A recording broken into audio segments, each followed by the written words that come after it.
for both teams. Introducing first the starting lineup for the Berry Vikings. Leading off the pitcher, number 25, Ava Founts. Batting second, the center fielder, number 8, Ellie Bennett. Batting third, the first baseman, number 3, Lauren Cawthorn. Batting fourth, the catcher, number 27, Kennedy Moody. Batting fifth, the right fielder, number 20, Erica Bennett. Batting sixth, the shortstop, number 17, Rachel Runsick.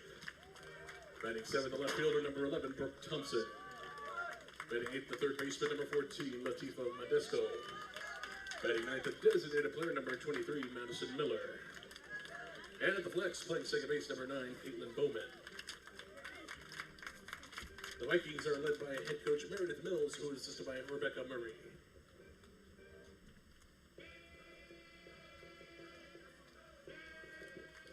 And now, introducing today's starting lineup for your Southwestern Pirates. Leading off, the third baseman, number 14, Kelly Collier. Batting second, the shortstop, number 13, Maddie Wilkie. Batting third, the second baseman, number 2, Daniela Clark. Batting fourth, the designated player, number 9, Torin Alexander. Batting fifth, the pitcher, number 20, Sofia Duarte. Batting sixth, the designated player, number 26, Bella Hernandez. Batting seventh, the first baseman, number 16, Macy Gilman. Batting eighth, the center fielder, number 11, Ariana Dunkelberger. Batting ninth, the right fielder, number 22, Allie Fields. And at the flex, playing left field, number 8, Cadence Garza. Head coach for the Pirates is Alexis Lid, who is assisted by Kieran Cruz and Kyle Sanford. And now, fans, at this time, we ask that you please rise and remove your caps as we honor America with the playing of our national anthem.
Good afternoon, ladies and gentlemen. Welcome to Southwestern University's Taylor Sanders Field for the Pirates' inaugural SAA Conference softball game, the series against the visiting Berry College Vikings. Pirates' first year in the Southern Athletic Association, and it is going to be a difficult start in conference as they take on the winner of last year's SAA softball and the fifth-ranked team in the country, the Berry College Vikings. Glad to have you with us.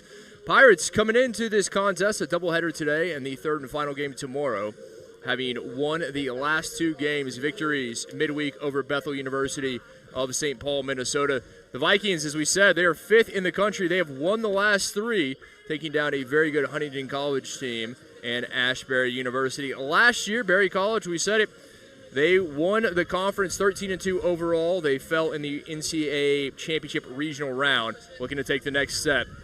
As we get things underway today, 85 degrees, expecting a high near 90 here in Central Texas. A stiff gust up to 18 miles an hour going from right to left across the diamond. Alongside the one, the only, the legendary best-dressed man in broadcasting, TJ Vela, I'm Kip McConico. TJ, New year, new conference, and it's going to be a difficult start for the Pirates. Yeah, it is, kid. It's going to be a very difficult start here with the nationally ranked Berry College Vikings coming in here. But it's a start that the Pirates are prepared for, kid. They've gone up against other nationally ranked teams this year in ETBU, and they battled well in that contest. And there's no doubt the Pirates are ready to go here today to start off their SAA journey. It'll be Sofia Ituarte who gets the start in the circle for the Pirates, the junior righty out of San Antonio Madison High School. Ava Fouts, her counterpart. Fouts, the 5'5" junior righty from Canton, Georgia, Sequoia High School product. At the plate, leading things off for the visitors. Visitors in the navy, trimmed in silver and light blue, the colors there of the Vikings. Out of Mount Berry, Georgia. They're in the greater Rome, Georgia area, northwest of Atlanta. Home to the world's largest collegiate campus, over 27,000 acres for Berry. Dude, that go make its way past the glove of Wilkie. Collier unable to make a play, and it's a leadoff single for Fouts in the Vikings. And Pirates get a lucky break there. Fouts didn't realize it bounced off the glove of Wilkie there into the outfield. Garza didn't have a beat on it, so that could have been extra bases. Defensively for Southwestern, Ituarte in the circle with the start. Torrin Alexander is her catcher. The infield, Macy Gilman at first, Daniela Clark at second, Maddie Wilkie at short, and Callie Collier at third will get you the outfield after the pitch. Initial offering to the center fielder for the Vikings. Bennett right over to Collier. And we'll get the lead, a runner to the fielder's choice for out number one. And that's what the Pirates are going to do all game, kid. You have to play strong defensively against a well-trained offensive team in the Vikings. Good job by Collier there getting the force. Outfield for the Pirates, Cadence Garza in the left. The star freshman, Ariana Dunkelberger in center. And the speedy Allie Fields in right. Brings up Lauren Cothern. Cothern, the first baseman at the plate. The 5'4" senior out of Sugar Hill, Georgia, Lanier High School product. Cothern fourth on this team with a .368 average. Has started every game this season. And TJ, that's one thing when you look through the stats and you take a look at this Vikings team, there is stability in that starting lineup. It is the same faces game in and game out. Picked up on the hop, unable to get the throw across. Wilkie did all the hard work, just couldn't get the toss to Clark at second. Yeah, that was a tough play from the jump there, kid. A high chopper, Baltimore chop over Ituarte's head. It was going to be tough for Wilkie, and she wasn't able to make it. Now with one away, two aboard for the Vikings, and it brings up the cleanup hitter and catcher, Kennedy Moody, for her first at-bat of the game. Moody, the 5'7" sophomore out of Port St. Lucie, Florida. And to your point earlier, Kate, you talked about just the consistency or the same names here in this Viking lineup. That helps with consistency throughout the year. Always knowing who's going to be in front of you, behind you in the lineup, and really helps ease the nerves. First pitch chopped over to short, picked up on the hop by Wilkie, and she's across to Gilman, 6-3 for the out. Now two away as the runners advance to second and third. Like the play there, but maybe go three if you're Wilkie. Try and get the lead runner out or turn two, if she didn't decide to do so. So two in scoring position for the visitors, and Erica Bennett, the right fielder, up for the Vikings. Bennett waiting the initial offering. Just missing it low and away. Bennett, the 5'4" sophomore out of Marietta, Georgia. Bennett leading this team a .448 average. Excuse me, that's second on this team is Erica Bennett. It's Ellie Bennett who leads the team with a .448 average, and Erica right behind her at .375. Big opportunity for the Pirates if they can get out of this jam, keep it scoreless when they come to bat for the first time. Big cut. Strike two. And Ituarte showing her off-speed pitches early here with how good of an offense Berry is. She's going to have to mix her pitches a lot just to keep them at bay.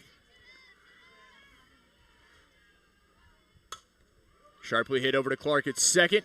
Nicely done by Daniela as the Pirates able to get out of the inning, not conceding a run. Two left on, both in scoring position for the visitors. Southwestern coming up, trying to find the opening run here in the bottom of the first. Take this opportunity to thank our corporate sponsors, Don Hewitt Chevrolet and Buick, Aramark Food and Facility Services, Jeremiah's Italian Ice, Rivery Coffee, Higginbotham Insurance and Financial Services, and all of our Southwestern corporate partners.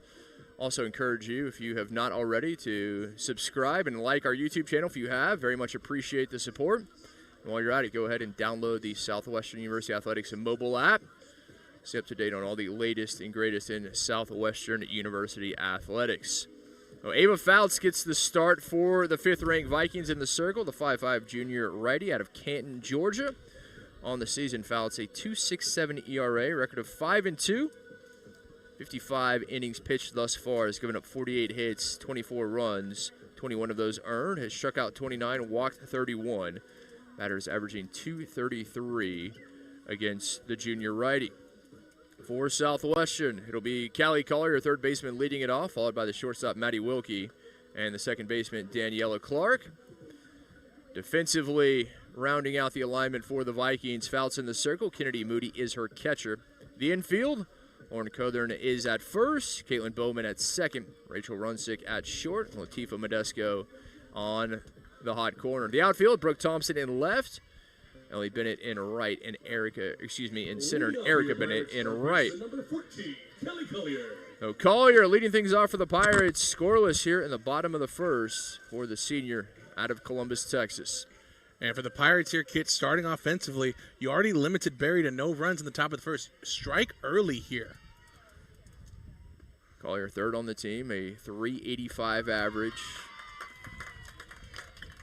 And in for strike. You said it, it's going to be so critical for Southwestern to not get behind a team as good as the Vikings. They can certainly put runs up. Southwestern has proven they can. You mentioned that series against the Tigers of ETBU.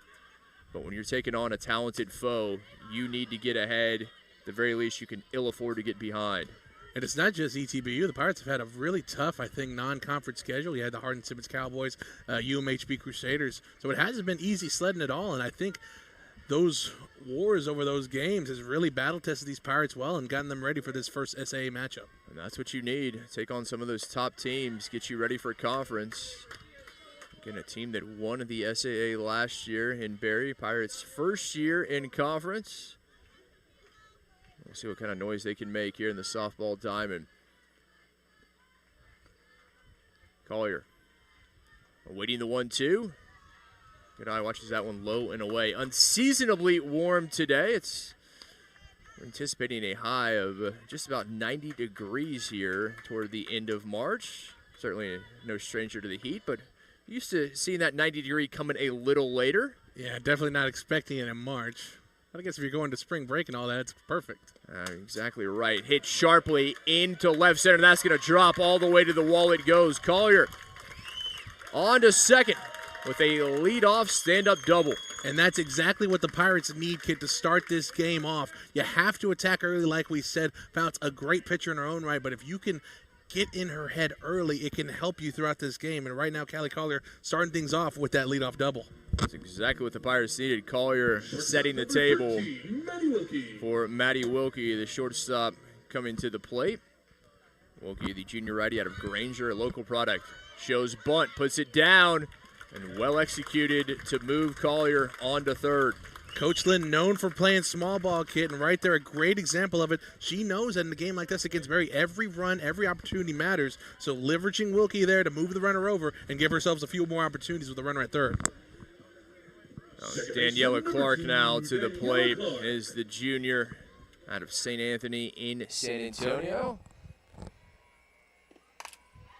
He'll hit that one into left over the glove of Runsick. Pirates are on the board 1-0 Southwestern. The scouting report on Clark, Kid, says don't pitch her inside because she loves that type of pitch. Right there, Fouts misses inside with the fastball. Clark doesn't miss it. A hard hit liner over the glove of Runsick, and the Pirates on the board early. A great start for Southwestern. 1-0 they lead with Clark safely at first and just one out for the cleanup hitter and catcher, Torrin Alexander. Takes the first pitch, watches it low, does the senior righty out of Katie Tompkins High School, Greater Houston area product.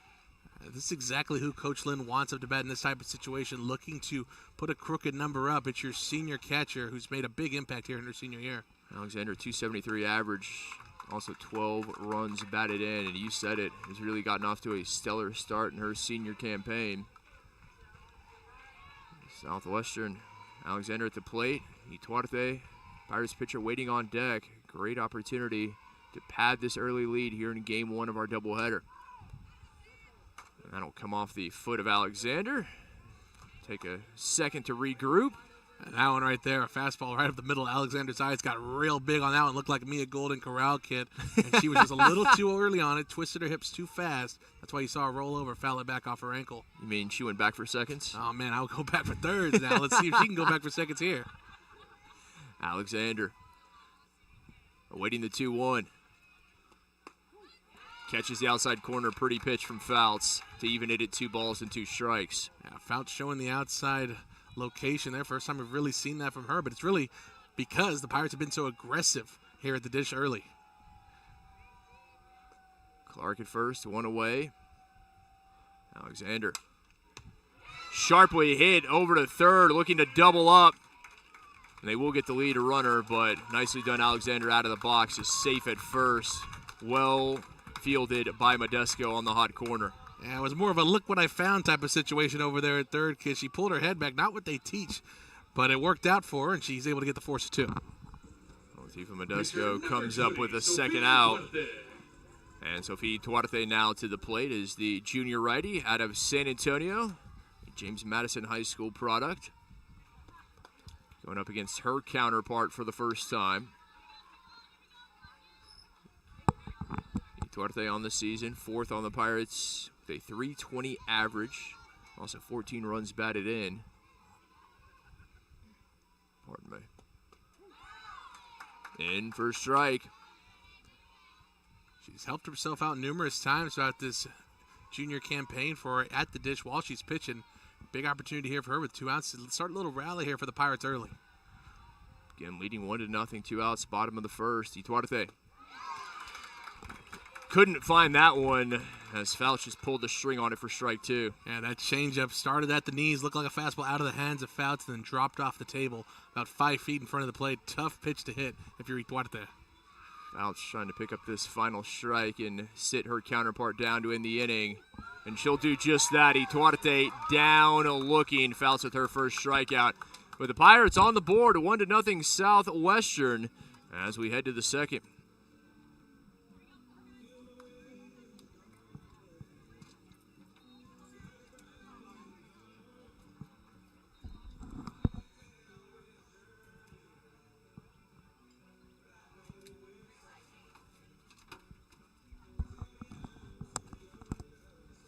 We mentioned the Pirates coming in on a 2-game winning streak. Took both games here at home on Wednesday. Over Bethel University, won the first, a walk-off in the bottom of the 7th, 7-6, and then came back to take the second game 7-2. Impressive performance from Southwestern. You can tell they're playing with confidence today. That first game, Maddie Wilkie, a grand slam for the Pirates. Sophie Tuarte got the start and was also very impressive at the plate. 2 for 4, a home run, and Tuarte responsible for that walk-off run batted in the first game. The second game, Pirates didn't waste any time. They got going early in the second, never looked back for that 7-2 victory. 9 hits in that victory. Jaden Wheeler picked up the win in 5 shutout innings for Southwestern. It's like what we've been saying, kid. Just got to start early and start often, and already the Pirates did that. Now it's about sustaining that momentum. It's important here for Sophia to hit her spots, let her defense work behind her, and get this first out to give themselves more room to work with. Well, Barry behind are the Vikings. And it's going to be 6, 7, and 8 due up. Runsick, Thompson, and Modesto up to face Sophia Tuarte, Rachel Runsick. The shortstop, the 5'5 junior righty out of Chamblee, Georgia, at the plate. Runsick a .250 average. It's right under you. Vikings again falling to last year in the NCAA Division III regional round, looking to take the next step, look there to book their trip to Salem, Virginia. As Runsick underneath this one, and it's going to go into shallow right and into the glove of Valley Fields.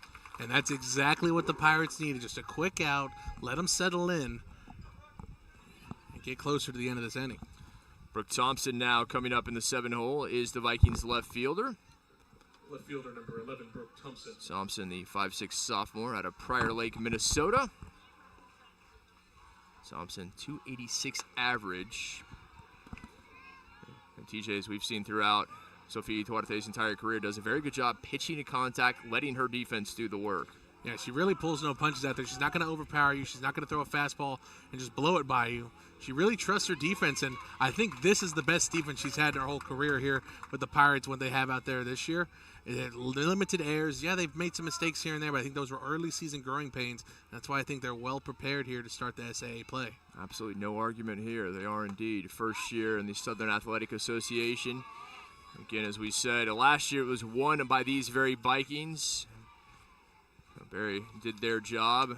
They were impressive, 13-2 in conference. Millsaps and Rhodes both finished with an 11-4 record in second and third, respectively. Off the hands into shallow right. That'll drop a base hit in front of Fields. And Thompson able to come up with a one-out single. Get it however you can, and right there, Thompson, off the hands. Not the prettiest hit in the world, but still going to go down to the single in the book. Tying run now aboard for the Vikings. With Thompson at first, and the third baseman, Latifah Modesto, comes up, does the 5'4" senior righty out of Atlanta, North Springs Charter High School product.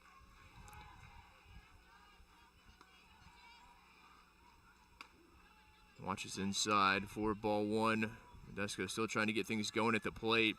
Just a .217 average, and this is just her 24th at bat of the season, has 5 hits thus far.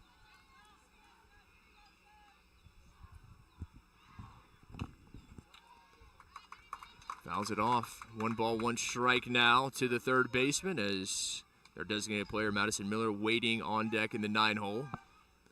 You were talking about it just a second ago, Kit, just how good this conference is, not just with Barry, but with Rhodes and Millsaps. Then you look and add teams like Trinity in there, and that's why the Pirates had such a tough non-conference schedule. It was preparing them for these games just like this that they're going to experience all throughout conference. Duarte comes back with strike 2, and you're exactly right about that. Sometimes you add new conference members, you're not quite sure what they're going to bring, but certainly in softball, the addition of Trinity and Southwestern is huge. A lot of talent across the SAA. Into right, Fields there yet again, read well, and it's 2 away. And I think the good thing for Southwestern, Kid, is that there were low expectations coming in. You have them miss the conference tourney last year, and then they experience – you don't really know who you're going to get with some of these new transfers. So, overall, there's no low expectations with the Pirates, and they're going to use that to their advantage. They absolutely will, as they should. Madison Miller, designated player now to the plate, this sophomore out of McCalla, Alabama.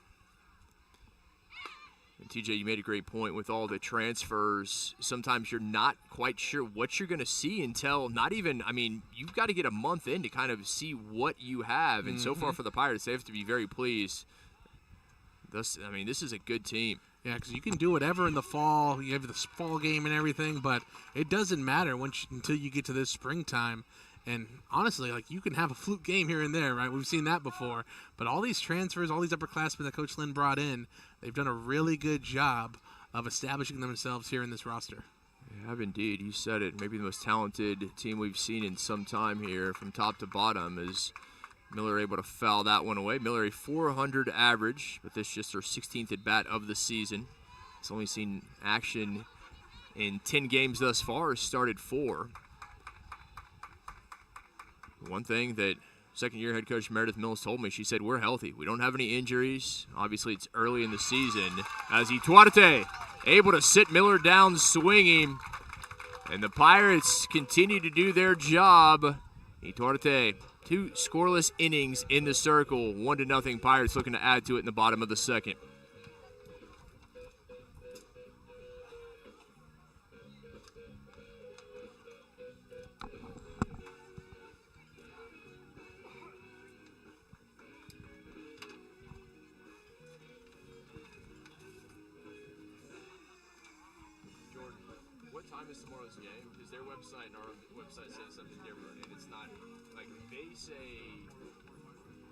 Say 11 a.m. Central, and they say 1 p.m. Eastern. Is it 11 or noon? That's what I thought. I thought 11. That's what I thought. It's at 11. All right. They just have it wrong. Okay. I know you don't have it wrong. I know you well enough. I'm like, I hope not. I already made the Catholics. First game in today's doubleheader, Pirates initiation to the Southern Athletic Association. We'll have the third and final game in this series tomorrow at 11 a.m. Central Time here in Georgetown. Beautiful Taylor Sanders Field. As always, if you're in the vicinity, come out and join us on the stunning campus of Southwestern University. Pirates on top, 1-0. First at bat found a run. And Sophie Tuarte and the defense have done their job thus far. We'll see if the bottom half of the order can add to this early lead. It'll be Bella Hernandez, the catcher. The designated player Hernandez at the plate. In the 6th hole, followed by Macy Gilman, the first baseman, and the center fielder, Ariana Dunkelberger. And as we look at this lineup here, Kit, the bottom of this lineup, it's funny. They've been the ones that do a lot of damage early on in this season, so we'll see here now with the top of the lineup doing the damage early, how the bottom responds. Hopefully they can keep that energy that we've seen here at T. Sandy. Hernandez taking there is the senior out of John Jay High School in San Antonio, and that's an excellent point, TJ. That's one thing that's really impressed me thus far and did in the early week games against both Bethel and St. Olaf. The bottom half of the lineup contributing as much as they did in those. You can make an argument saying, yeah, there's less pressure at the bottom, all this stuff, but if you're hitting, you're hitting, and you just got to keep the train moving any way you can offensively, and if the bottom of the lineup's doing it, I mean, more power to them. That's ultimately what you want. You want contributions throughout. You cannot afford to have your bottom of the lineup not be a threat. And for fifth-year head coach Alexis Lynn, she's got to be very pleased that she is indeed getting contributions 1 through 9. Yeah, it's a reference like past teams again. It's felt like sometimes we don't have that production at one point in the lineup. You can almost call it an automatic out. So it has been nice on the offensive side of the hand to have that where we go away. Hernandez takes the 2-2 past a diving Modesto at third. A leadoff single for the Pirates. And a great piece of hitting there. 2 strikes on Hernandez. Chokes up on the bat, waits for a pitch, and doesn't miss it. Hard hit liner through the hole. So Hernandez safely at first, brings up the first baseman, Macy Gilman. Gilman, the sophomore righty out of Kingwood. Another Greater Houston area product there on the northeast side of Houston. A big cut for strike one, and one thing we've seen from Foul, she can mix it up, but when she decides to pull back and let it go, she's got some speed. Yeah, it's almost like she's getting a little upset in the pitcher circle and using it to her advantage, focusing in, locking in, and blowing that pitch right by Gilman. Dunkelberger waiting on deck. It's Gilman showing bunt. Unable to lay it down. It's 0-2. Probably should have pulled the bat back there for Gilman. A changeup out of the hands of Fouts. That's typically one of the harder combinations to realize, a fastball changeup. Fouts using it there, but Gilman not able to recognize it. Gilman's going to have to battle back. No balls, 2 strikes. Sharply hit. And that'll go into right center all the way to the fence. Pirates waving. No, they will hold Hernandez at third. Gilman safely into second. The Pirates in business, 2 in scoring position, no outs in the bottom of the second. Gilman not known for her opposite field power. She's more of a pull hitter kid, but she's been working on taking those outside pitches and driving them to right field. A great example there. And now 2 runners in scoring position after that double from Gilman. And again, full credit to Gilman. Did it on an 0-2 pitch. Had no room for error there. As Ariana Dunkelberger, Pirates center fielder, here at the plate in the 8-hole. Dunkelberger has been very impressive, the freshman out of Johnson High School in San Antonio. What do you say about a suicide squeeze here, kid? We'll see. Coach Lynn loves small ball. I haven't seen that from her yet, though. We have not. That's very interesting. I had not thought of that until you mentioned it. I think with just a 1-run game and still early on in the bottom of the second, it would absolutely, I think, catch the Vikings off guard. Yeah, I like the shock factor from it. Without a doubt. But 2 strikes here, probably not going to see it now, but I still like it.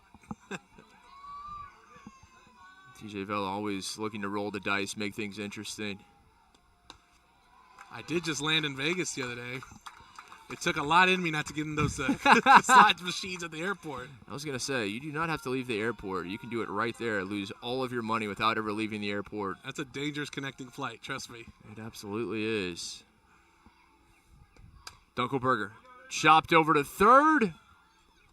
The throw dug out, nicely done Lauren Cothern there on first base is able to come up with that one. Yeah, that scoop saved a run there. Cothern doing her best to keep this lead where it is. Right fielder number Runners 20, still Allie at second and third for the Pirates. The bottom of the order comes up. The lone Pirate yet to face Fouts. There's Allie Fields. Fields, big cut for strike one for the local product from just east of us in Hutto, the junior righty. She's way out in front of that one. Off-speed pitch to start her off.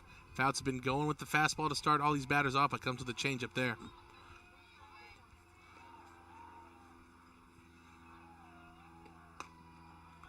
Fields, count moves. 1 ball, 1 strike. Big at bat here. Fields, .316 average on the season.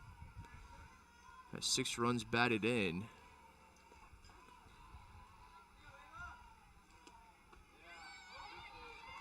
Just missing. Fouts, a long look at the home plate umpires. That was called low. You know, I don't know, kid. He's been calling that all game. Must have been a little too low for his liking this time, but I'll take it as a Pirate fan.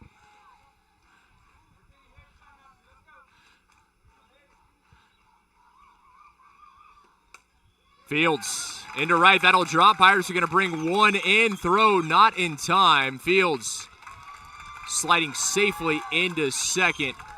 And the Pirates extend the lead 2-0. And that right there is just an example of doing your job if you're Fields. A little fly ball over the first baseman's head is all she knew she needed. She gets that, and a great job of realizing where the throw went to take second. Third baseman number 14, Kelly Collier.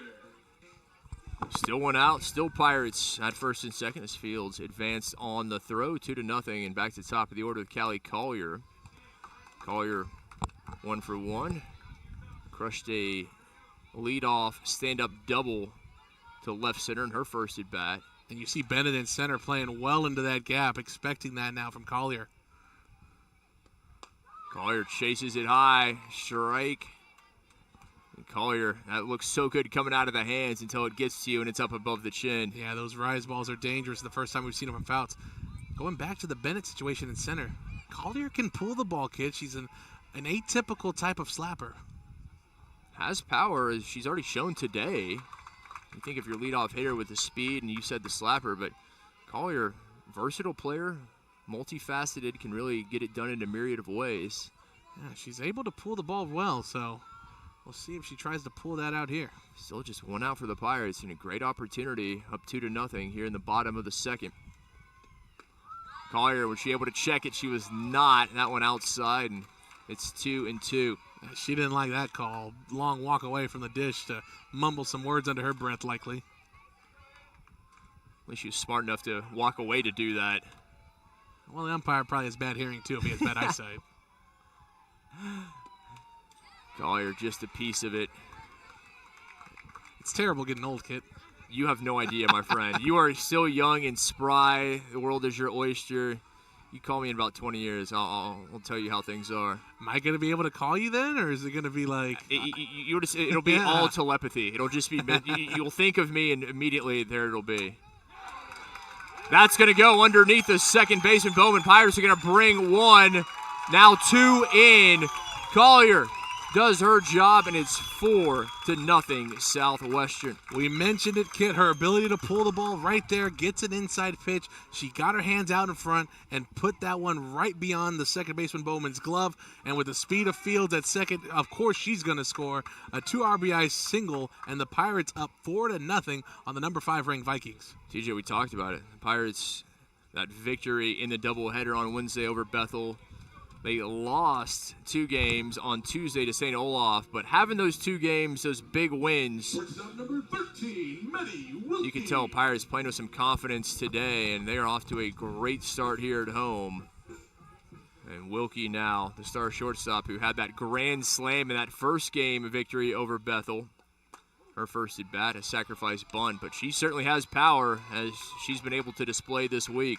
And the thing about playing with confidence, like you were saying, kid, you have someone that plays with that confidence, plays with that chip on their shoulder, and has that swagger. That trickles down to the rest of the team. And right now, everyone here in this Pirates lineup feeling it. Wilkie watches it outside. They really are indeed. I mean, everybody getting involved. We talked about the bottom half of the order, top half. The bottom half had more hits than the top half. You're exactly right. It's amazing to see. That was the case on Wednesday against Bethel in the doubleheader. Over to third, Modesto takes the lead runner, looking for the double play, and they will get it 6-4-3 by the Vikings to end the inning, but not before the Pirates put 3 across, 4-0, Southwestern on top as we head to the third in Georgetown.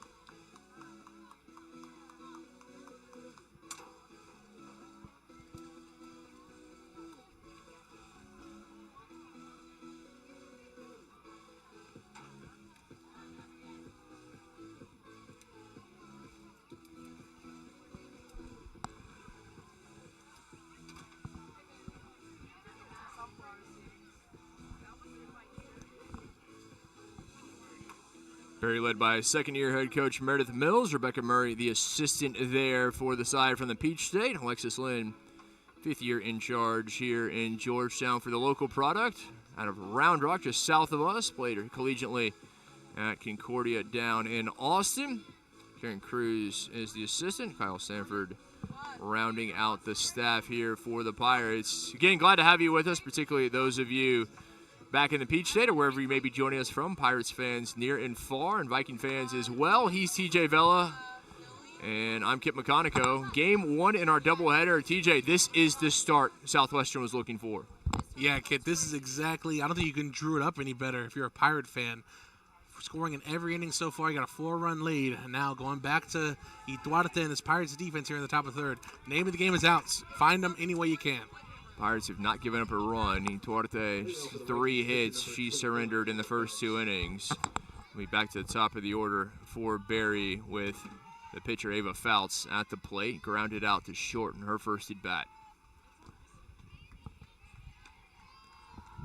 Ellie Bennett, the center fielder, waiting on deck. Lauren Cothern, the first baseman, to follow. Cothern, the only one of the 3 with a hit thus far. Fouts sharply hit, comes off of Wilkie, the shortstop. Unable to get the throw across in time. Good job by Wilkie to keep it in front of her, taking it off the chest, but unfortunately for her, with the speed of Fouts, she's not going to be able to make that play, and she tells Coach Lynn, who's coming out to check on her, hey, I'm good. I'm tougher than a $2 steak. You better head back to the dugout. And Wilkie immediately waving Coach Lynn back to the dugout. Coach Lynn hadn't even gotten on the diamond before Wilkie was sending her back. Yeah, typically with a competitor like Wilkie, she doesn't want any attention drawn to her, especially for something like that. She's going to tell Coach Lynn, hey, you go back to the dugout, let me play short. Junior from just up the road in Granger, Texas. Ellie Bennett now to the plate is the center fielder. 6'5" fielder's choice in her first at bat. Bennett trying to get something going here. The senior from Bowling Green, Kentucky, leads this team with a .448 average. Started every game this year for the visitors.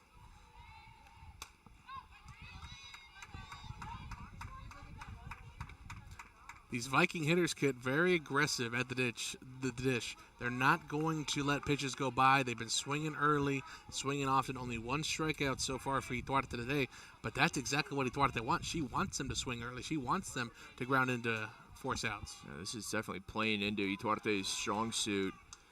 You said it. They're not seeing pitches. They're swinging early. They're not getting up in counts. Rarely have we seen a full count. Rarely has it even been a 2-2 count. Yeah. Outside now, 3-1 to Ellie Bennett. And it's something you don't see typically through the first time through the lineup. Typically, lineups like to watch the pitcher, see everything they got, expose any weaknesses, but Berry didn't get that opportunity first time through. 3-1. Wilkie looking to double up. We'll get the lead runner, but Bennett sharply and quickly out of the box is safe at first. A good job by Wilkie there, taking that one. Sometimes if you take one off the chest, it's hard for that next one because you don't know how it's going to go. She kept her head down, fielded it perfectly, made a clean throw. First baseman number 3, Lauren Cothern. 1 away, runner first. First baseman Lauren Cothern comes up.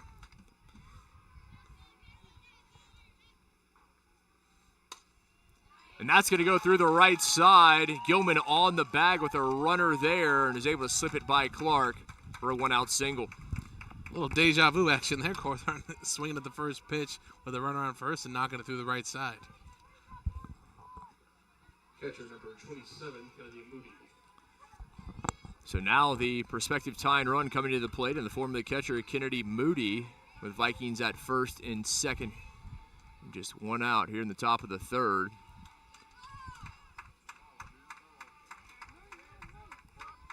And you wonder, as you mentioned the second time through the lineup, if these Vikings are going to start to make the adjustments. As the number 5 ranked team, kid, the good thing that you have is confidence usually coming in. So you like to stick to what's been working. Off the glove of the third baseman, and that's going to get by the shortstop. They're going to bring a run around.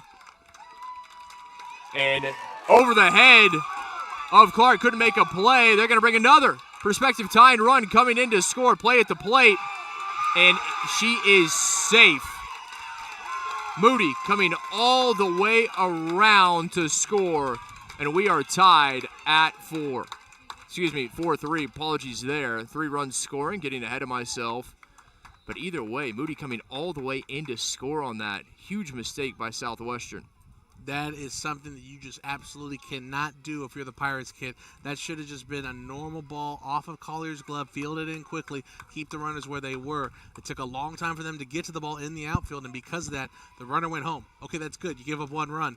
Don't let more runs come in on that off an error. A throwing error there from the third baseman, and the Pirates get the Vikings to clear the bases and only have a 1-run lead now. And you said it, TJ. Apologies there. Is now a 4-3 lead. Bases cleared, just 1 out. As the shortstop, Rachel Runsick, waiting on deck. It'll be the right fielder, Erica Bennett, to the plate. But a huge turn. What would have been 1 run scored turns into 3. And the bases cleared. Moody coming all the way to score. People talk about football being a game of inches. Softball, same thing. That one, if it's a little more to the left, Collier doesn't have it pop out of her glove, and she's able to make a play and possibly turn 2. And all of a sudden, the prospective tying run at the plate in the form of Erica Bennett, the right fielder. Just 1 out. Southwestern cruising. 2 scoreless innings of work. Now they've given up 3 here in the top of the third. Their lead cut to a single run. Good eye, Erica Bennett. 2 balls and a strike now. The good thing, though, kids, the Pirates still have the lead. Take a deep breath, find a way to get 2 outs, and get back in the dugout. Southwestern with the lead, but things starting to get a little more tense. The throw, good work from Gilman. Collier able to make the play. And Gilman there doing her job at first for out number 2. Shortstop number 17, Rachel Runsick. So 2 away, bases still clear. The shortstop, Rachel Runsick, comes up, flat out to right to lead off the second, her only at bat.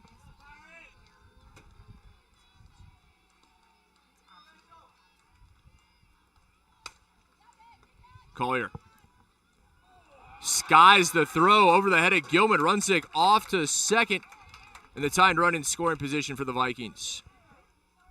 It's like having the yips in golf kit. Sometimes you make 1 throwing error, and it can affect the rest of your game. You saw the last throw from Collier went low in the dirt. Gilman able to handle it. This one, though, way over her head, and she wasn't able to make the play. The last 2 throws after the error and Kennedy Moody's at bat have not been on target from Collier. The first was dug out by Macy Gilman. Nothing Gilman could have done about this last one. And popped up by Thompson. Gilman will collect. But the Vikings able to put 3 runs across.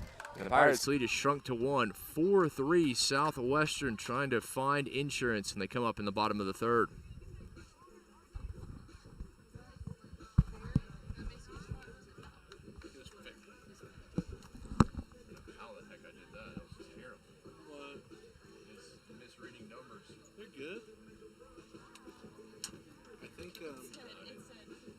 This sequence is too long, too many characters in stack. Would you like to break this up? No. I'm not giving the girl an inside the park home run. So we had 2 errors there? Yes. Why? No, I don't want to break it up. Yeah, we were shocked it happened too. So why you got that's delicious.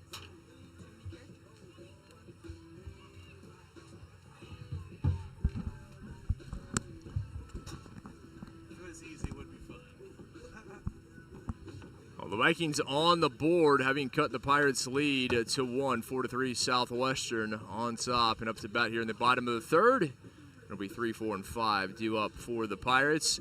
Vikings team, as we said, 5th-ranked team in the country. They are 15-3 overall, 5-1 at home, 5-1 away. They are 5-1 in neutral site games. And they have won their last 3 games, looking to defend their SAA conference title.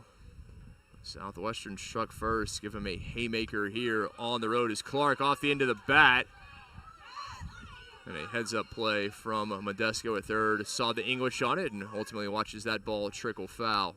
Yeah, that one there, a check swing that Clark almost turned into a single, but like you said, good job by Modesto there. It is imperative right now that the Pirates do not go 3 up, 3 down, kid. You have to find a way to extend this inning.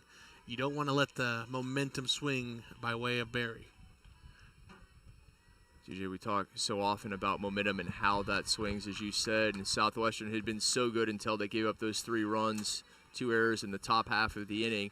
Now this is an opportunity for the Vikings. You said it. All they want, 3 up, 3 down, or at the very least, not to concede a run to the Pirates. Yeah, you have this 1-run deficit now, and we'll see how Fouts deals with it. If she's going to come and try and attack these Pirate hitters a little more, or how the Pirates face her. 2-1. The count to Clark. Clark 1 for 1, an RBI single through the left side in her first at bat. Catcher Torn Alexander waiting on deck. And the pitcher, Sofia Ituarte, to follow.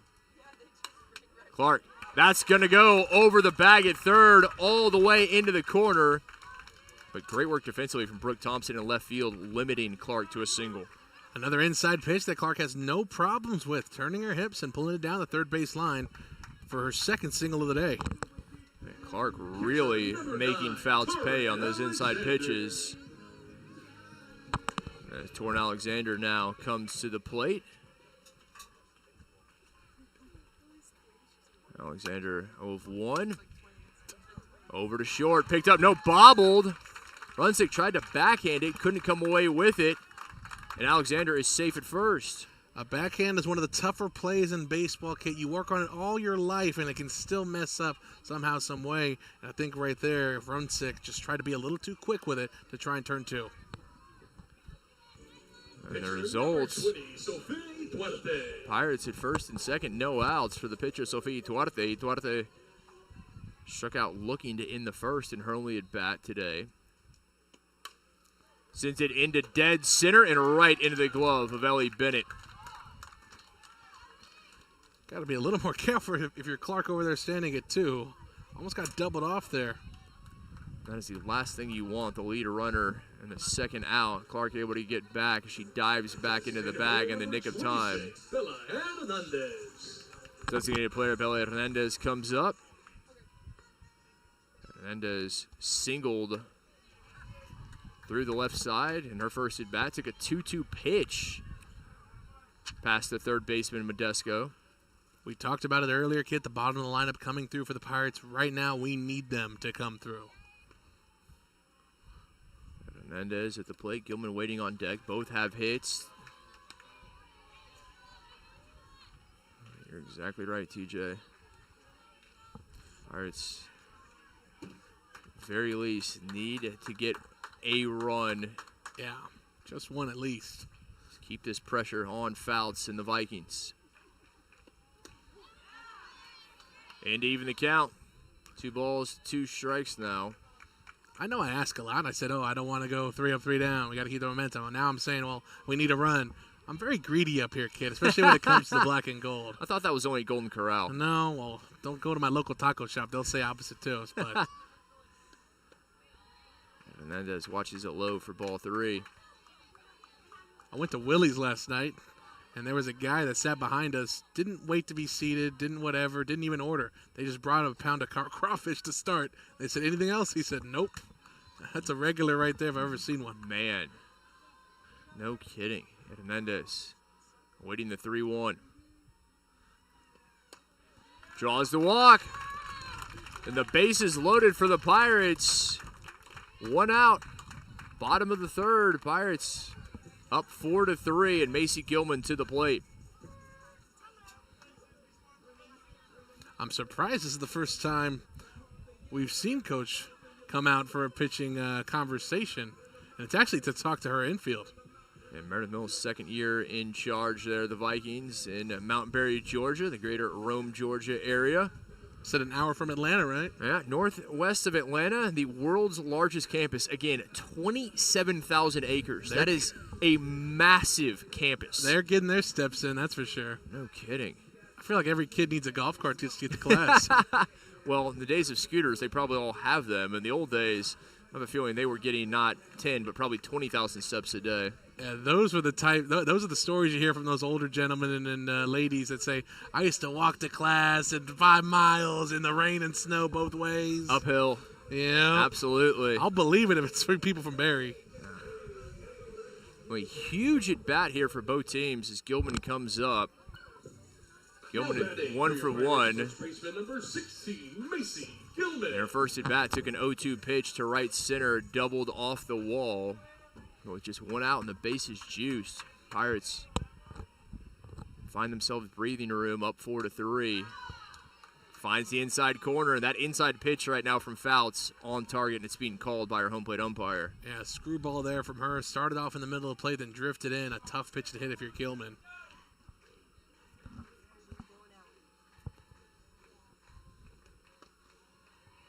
Just missing low. Right now, you got to do a job if you're Gilman. Try and lift something into the outfield deep enough. Clark has the speed to tag up from anywhere with anything hitting the outfield. 1-1 from Fouts. Sharply hit, but just, and I mean inches foul down the third base line. That would have been huge for the Pirates, kid, if that could have stayed fair.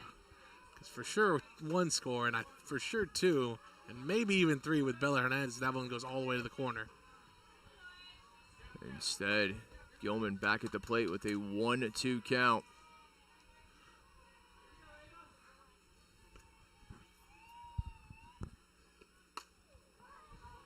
Able to foul it off again. Gilman knows what's at stake in this at bat. Gilman has no issue taking that bat off her shoulders, kid, and swinging. She's very aggressive at the plate. And that helps when you have 2 strikes against you and you have to protect. Gilman, who you want at the plate, a team-leading 17 runs batted in. Missing high. Off-speed pitch from Fouts there. She tried to get a little too cute with it. Released it late, and that's why she missed high. 2-2.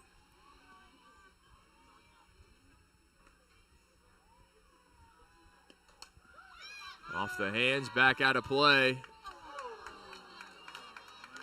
And the youngster with the glove unable to make the play, much to the dismay of the crowd here in attendance at Taylor Sanders. I'm going to try and be nice here, kid. I'm not going to say anything. But that glove needs to be donated to Goodwill. It's hard for me to be nice when he's wearing Washington Commanders colors. Even worse. And who else wears those colors? Florida State. Exactly. High, and it's a full count to Gilman. I forgot they still played football in Tallahassee. That's a waste of a campus there. No kidding. A walk's as good as a hit here, Kit. Bases loaded, 1 away. Payoff pitch, Gilman. Into deep left, and that is going to drop foul.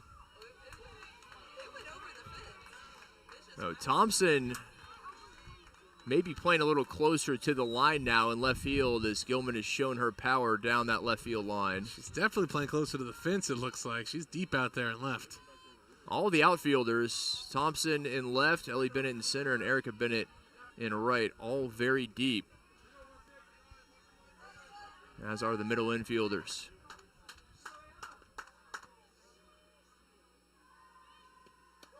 Three-two, ball 4. Gilman to first. Pirates bring Clark across and back to a 2-run lead, 5-3 Southwestern. That's just an amazing at-bat there, Kit. You go down 2 strikes, you fight off pitches, you work the count full, and you draw the walk to bring a run in. What a job by Gilman. Center fielder number 11, Ariana Dunkelberger. Gilman, we said it, her team leading 18th run batted in of the season. Does a great job. You said it. That is a perfect at-bat. got down, continued to do what she needed to do, draws the walk, and now Dunkelberger to the plate. Still one out, still bases loaded for the Pirates. And Dunkelberger, the strategy remains the same. Try and lift something into the outfield to give your runner time to tag up. Dunkelberger grounded out to third in her only at bat. I've said it a lot, but I'm incredibly impressed with the freshman center fielder out of San Antonio. Defensively, reads the ball very well. Great speed, good jump. Also getting things done at the plate. Second on the Pirates with a .396 average. Changeup missing high. And right now, Fout's really struggling to locate that pitch. Here defensively, the Vikings, they're playing in. They were playing for a double play earlier, but now they're playing to come home with it. We've not seen anyone in the Vikings bullpen warming up. Right now, they are content to go with Fouts. If she's having trouble finding the zone, it's 3-1. Hitters count here. If you're Dunkelberger, you're not swinging unless it's something that's absolutely in your wheelhouse. Pirates would be very happy to walk in another run. Fouts taking her time before this pitch. Fouled off. Full count now to Dunkelberger. With Allie Fields on deck, you know that if you're Dunkelberger. So that, I think, takes a little bit of pressure off of you. You just got to do your job here.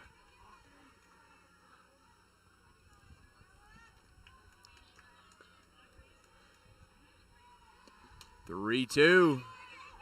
That'll drop as Moody behind the plate discarded the helmet but couldn't locate it. Good hustle from the catcher there. Long at-bats here, back-to-back, kid. Fouts feeling potentially some fatigue. Gilman got it to a full count in the previous at-bat. Dunkelberger has here as well. Dunkelberger over the head of the third baseman. Pirates are going to bring one in. They will hold Bella Hernandez at third, but it's another Pirate run. 6-3 Southwestern. And another member of the bottom of this Pirate lineup coming through, kid, from Hernandez to Fields. Each of them has had a hit so far. And now Fields comes back up looking for another.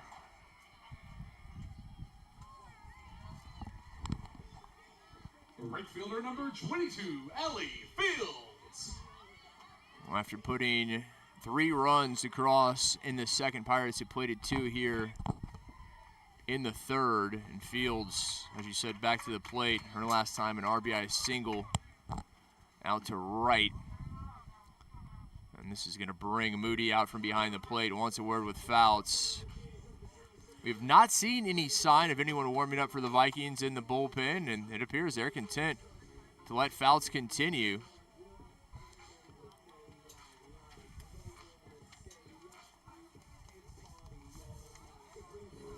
Southwestern very happy that's the case. This is a situation I don't think Barry's too used to, Kit. They've had elite pitching all year, had multiple complete game shutouts in very close games, had another complete game performance in a top 10 matchup versus Huntington. So this is just a situation I think that they might not be used to, but you lean on that experience in these types of situations. Yeah, Fouts, JJ, Sweat, those are the 2 big ones. Fouts came into this 5-2, Sweat 8-1. That is going to go past shortstop. Another Pirate run into score. 7-3. Southwestern equaling their largest lead in the ball game. So the Pirates get the 3 back that they lost, and now Callie Collier, looking to right some wrongs, has a huge opportunity with the bases loaded and only 1 out. Third baseman number 14, Kelly Collier. Back to the top of the order for Collier. Collier already 2 for 2. 2 runs batted in. Still just 1 out. Pirates continue to pour it on with the bases loaded. Just taking advantage of what's there. We mentioned the walk from Hernandez. Gilman with 1 as well. Dunkelberger, the RBI single. Fields with 1. Not trying to do too much. Collier over to second. Pirates will bring 2 in to score. And waiting to see. And that is safe at first as Fields. Bowman made the play to the second baseman, but she tripped. Couldn't get the tag applied in time. Couldn't get to the bag. And I was waiting for the signal from our field umpire. It never came. Shortstop number 13, Maddie Wilkie. Yeah, kid, I think she was behind the bag a little too much, and by the time she fell, the ball was already out of her glove.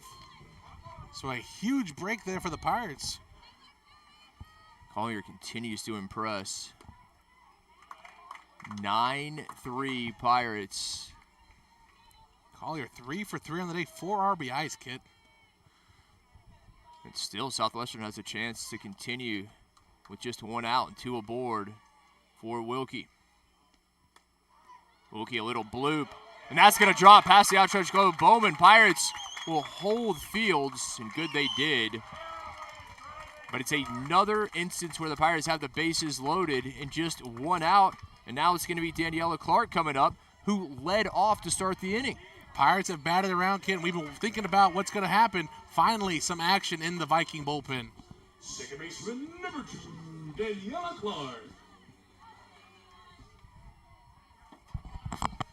Clark singled to third to lead off the inning. Now coming through for the second time. I'll take the initial offer in for a strike.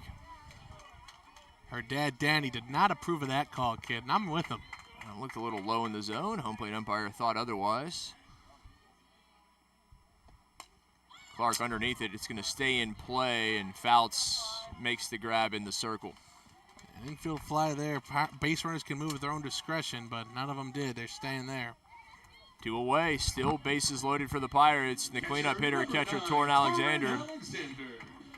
Alexander, one of only 2 Pirates that does not have a hit today.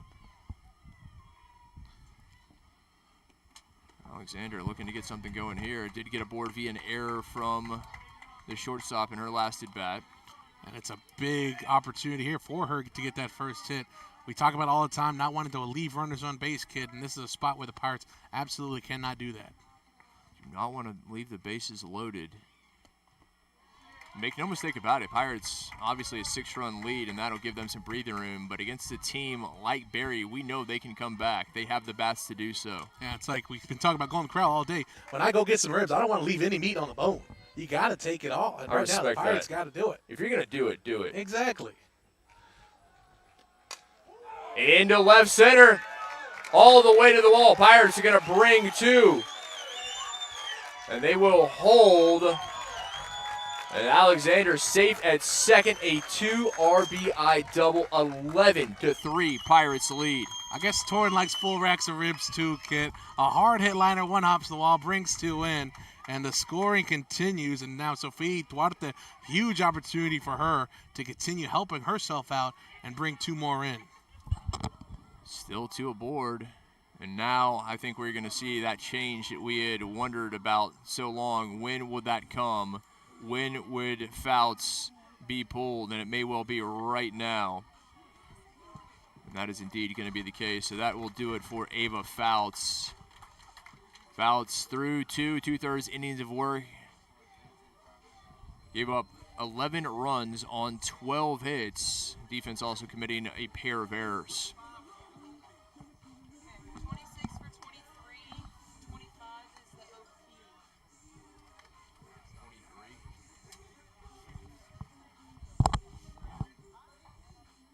26 is the new pitcher, you're saying? Yeah, so 26 for 23.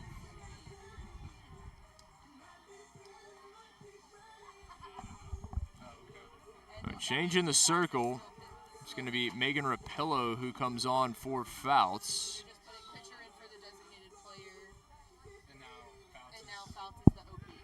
Rapillo, the junior out of Fredericksburg, Virginia. Now pitching for the Vikings, number 26, Megan Rapillo.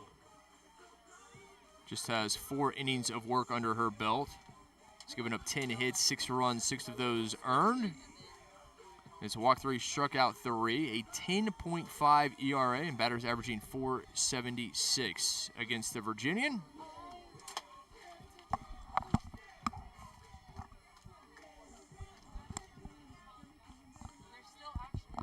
And she will face her counterpart, 20, Sophie Duarte. Sophie Duarte, at the plate for the Pirates. 2 in scoring position, 2 outs. Can Southwestern extend this lead even further? And Duarte heads up play right there with the new pitcher. Just see what she's going to give you on her first pitch. Yeah, even with 2 outs, you don't want to be uber aggressive. You want to wait for your pitch, and that one wasn't it for Duarte.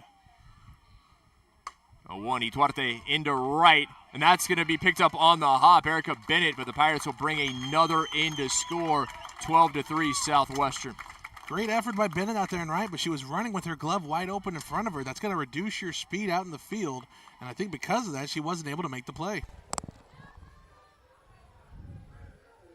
Bella Hernandez, Pirates designated player, comes up.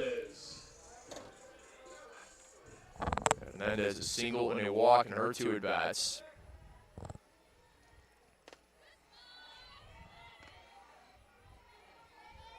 A huge turn here. Pirates, after plating 3 in the second, have pushed 8 across here in the third. And if you're Rapaloe here, kid, you just got to find a way to mitigate the damage. You're not called upon here to do anything more than that. Catches the outside. Got to find a way to get your team back in the dugout. Still a chance for Southwestern to add with runners on the corners. Just need to get out of this inning. Pirates have already batted through the order. Gets away from the catcher. Pirates are going to bring one in. And sliding safely as it was bobbled. Coming across the score is Torrin Alexander. She's lost a step in her time here at Southwestern, so not the fastest on the base paths, but able to come through there and give her team another run. I'll let you and Torrin talk about that one post-game. She's faster than her boyfriend, Isaac Pedraza. That's all that matters. One of the slower tight ends on the Pirates football team. That is really all that matters, isn't it? I think so. It really is.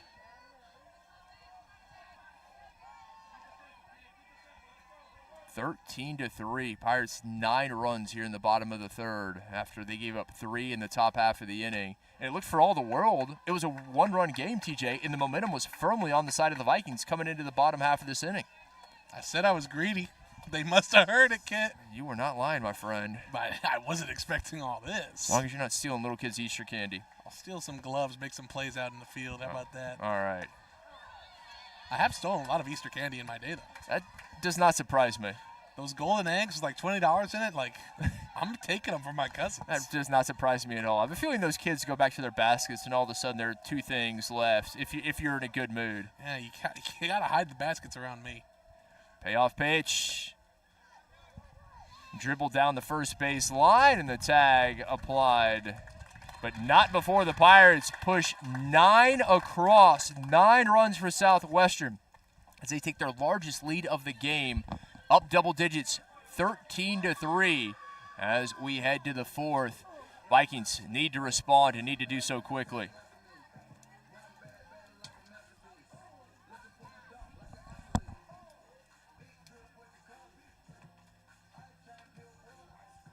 That is the good thing about having cousins. Particularly younger cousins that don't know like what's going on. They have no idea. I think I told you my brother, he's 3 years younger, and my dad got his baseball card at the supermarket once, and he got his Mark McGuire rookie, and I was like, I'll trade you 2. And he was like, oh, 2's better than 1. I'm like, absolutely it is.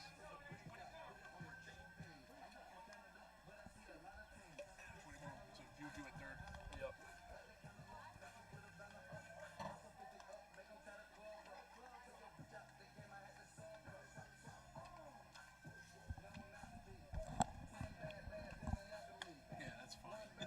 Through 3, Pirates have been outstanding. A run in the first, 3 in the second, 9 in the third. Now we'll see if their defense can continue to do its job. They've only given up 3 runs. Those all came back in the top half of the third. Kept the Vikings off the board in first and second. There'll be a change defensively for Southwestern. Julissa Hernandez comes on, taking over for Callie Collier at third. Juju, the senior out of Austin Anderson High School, the former Trojan, now in the hot corner for the Pirates. Leading off with the Vikings, third baseman number 14, Latifa Medisco. 8-9-1 due up for the Vikings. Modesto, Miller, and back to the top of the order with Fouts. Just the second at-bat of the game for Modesto and Miller.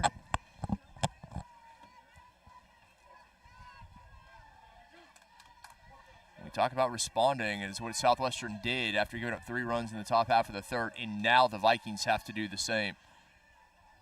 And going back to what we said about the Vikings and sustaining their momentum, Pirates would love a 3-up, 3-down inning here. That would be huge for them, getting back into the dugout and potentially getting more runs as we get closer and closer to the end of this game. Modesto flied out to right in her only at bat. Duarte able to find the zone there. And for Duarte, one thing that impresses me so much about her, she is smooth. It doesn't matter the score. The Pirates are up, they're down. Her demeanor's the same. Her delivery's the same. You know what you're going to get. And I think early on in her career, Kit, you may not have seen that as much. That's definitely something she's worked on really well throughout her time here at Southwestern. And in her junior year, it's been, I think, one of her biggest strengths. And that's what's allowed her to stack up wins and help her team out the most. 1-2 pitch, just missing a low and away. And that's what you want in a pitcher. You want that calm, steadying influence, no matter what the score is, what's happening, that you know that they are going to do their job. Yeah, you either want a pitcher like that or a psycho like Randy Johnson, Nolan Ryan. But for someone like Duarte, that fits her well, being able to stay steady and calm with it throughout. That's a very good point. There's the other end of the spectrum, if you will, the pitchers that you don't want to look at in the eyes because you don't know what they're going to do to you. Last night I was doing the baseball game here at Southwestern. They were going up against Oglethorpe to open up SAA play. Oglethorpe brought in a pitcher that was having trouble with pitch count. He was throwing a fit on the mound about it, and he ended up giving a home run in the next at-bat. So that type of psycho, not wanted.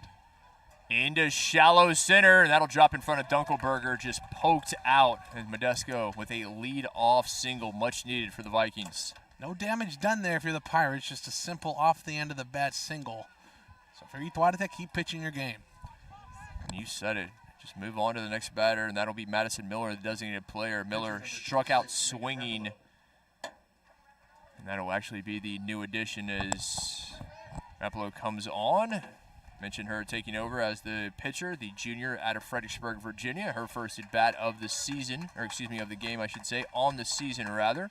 A .250 average, this is just her 5th at bat of the season. She pitches righty, but bats lefty, Kit.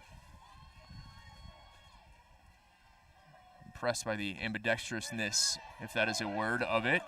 If you said it, it's a word. Pirates fans unhappy not getting the call there. Well, we talked about how she's batting lefty. That ump's called that on the other side of the plate, so it's the first time we've really seen that from the lefty's perspective.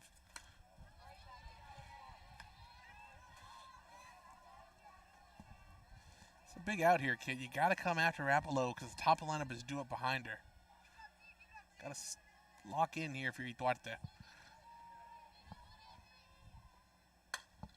Sends it through the left side. Nice piece of hitting. And safely at first is the Vikings pitcher. Now 2 aboard for Barry. Designated player number 25, Ava Fouts. Rapolo does her job, rolls the order back to the top with Fouts. And now with no outs, 2 aboard. Fouts, Ellie Bennett, Cothern due up. Southwestern really needs to buckle down defensively.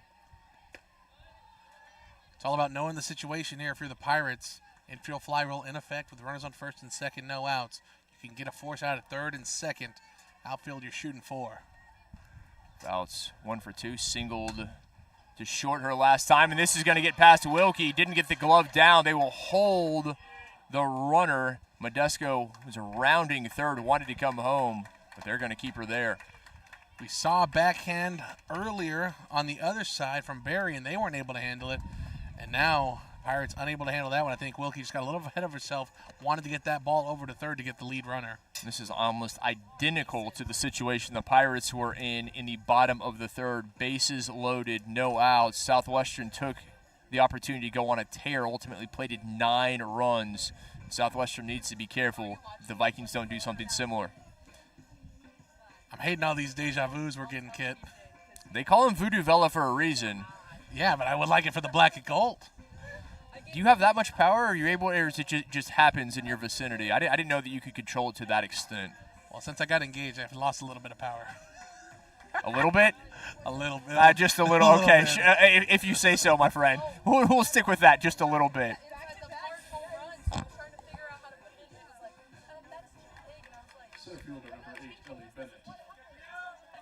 Ellie Bennett now, bases loaded. No outs for the Viking center fielder. A pair of fielder's choices in her 2 at-bats. Watches it outside. This is a huge at-bat for both teams. Pirates just need to play for outs, kid. If a run comes across, it doesn't hurt you as much if you can get an out.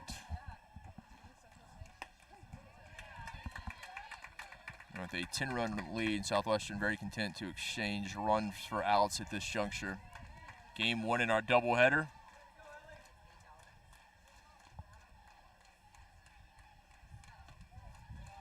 Again, Ituarte trying to paint that low outside corner to no avail.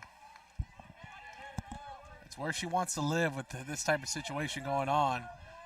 But it's tough because if you miss, and you miss inside, that ball could travel a while. And this is the big bat. It leads the Vikings in batting average. Does Ellie Bennett. Comes in with a .448 average, also 16 runs batted in. You don't want to walk her in here, so Sophia has to come back and pitch to strike zone.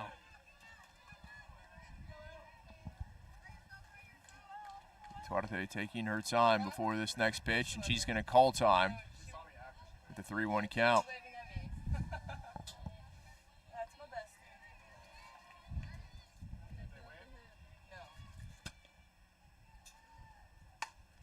Into lefts, coming forward, Cadence Garza, and coming in to score from third is Modesto.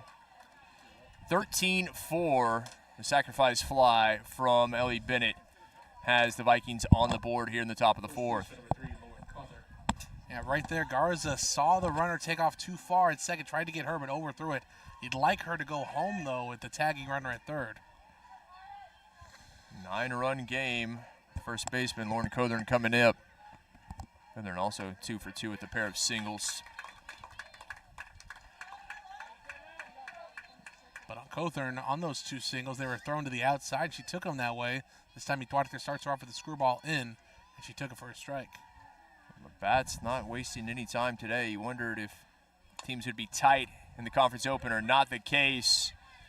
Able to apply the tag was Wilkie. Heads up play, took that one off a hop and came forward, picking up the second out. Yeah, right there is just all about understanding who's on the base pads, what you need to do if the ball's hit to you, and Wilkie, great job there to get the out. Catcher number 27, Kennedy Moody. Kennedy Moody now to the plate.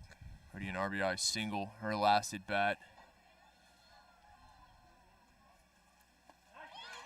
Big cut for strike one. Moody part of that at bat there that ultimately would bring the 3 runs across in the top of the third. Moody did her part, and then the throwing errors on the Pirates' third baseman contributed another 2 runs. Moody into right center, finds the gap, all the way to the wall she goes, fouls into score. Moody safely on to second, and they will hold Cothern at third. So Moody does her job again, Kit, this time watching that fastball on the outside and taking it that way and actually coming up limping, Kit. Yeah, Moody, it appeared, collided with the second baseman, Clark. Moody had eyes on the ball, didn't see that Clark was on the bag. It's a freak accident, freak play. Yeah, fully focused on that ball out there in right center field. They're going to see if she can jog this one off. The issue is that she's the catcher, and so her lower body, her lower extremities are so important, obviously, for her to get down in her stance, fire out when runners are stealing. So this is going to be interesting to watch the rest of this game and the rest of the weekend. All right, you are. Again, this is just the first game of our 3-game tilt. We will have a second game in our doubleheader coming up later today. Slated to get off at approximately 3 p.m. local time. Obviously, that is contingent upon what time we wrap this first game up. And then tomorrow, 11 a.m. Central, third and final game. Popped up and giving effort. Great job from the catcher, but just unable to get to it for the Pirates was Alexander. Yeah, that one hit right where the on-deck circle is. Super tough to get there, especially with how low that one was hitting the air. Erica Bennett now, the right fielder, looking for her first hit. Ground out to second, a ground out to third, and 2 at-bats.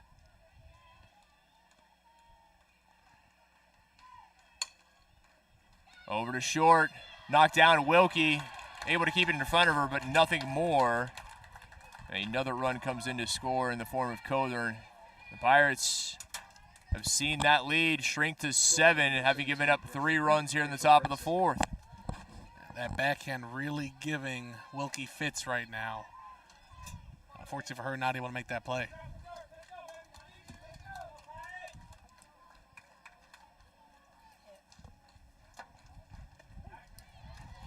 Still, Vikings putting runs across here. After 3 runs in the top of the third, they've equaled that with 3 here in the top of the fourth.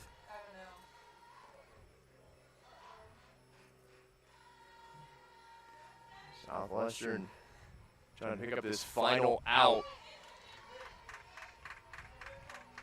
This is everything we hoped it would be. The conference opening game, Pirates new year, new conference. Taking on the top team and the nationally ranked Vikings of Berry College. Southwestern got off to a great start, but as we knew, Berry would battle back, and they're doing just that. It's everything we hoped we'd be, but not what I expected to see, Kit. No, you're right about that. Into right, Fields there to make the grab. And the Vikings able to pull 3 back. 13-6, Pirates on top as we head to the bottom of the fourth. Game 1 in our doubleheader between the Vikings and Pirates here in Georgetown.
Leading off for your Pirates, first baseman number 16, Macy Gilman. Bottom of the fourth, bottom of the order due up for the Pirates, 7, 8, and 9. Macy Gilman leading things off. Dunkelberger and Fields to follow. Pirates exploded for 9 runs their last at bat in the bottom of the third. Took a 10-run lead into the top of the inning. But then Berry responding with 3 runs.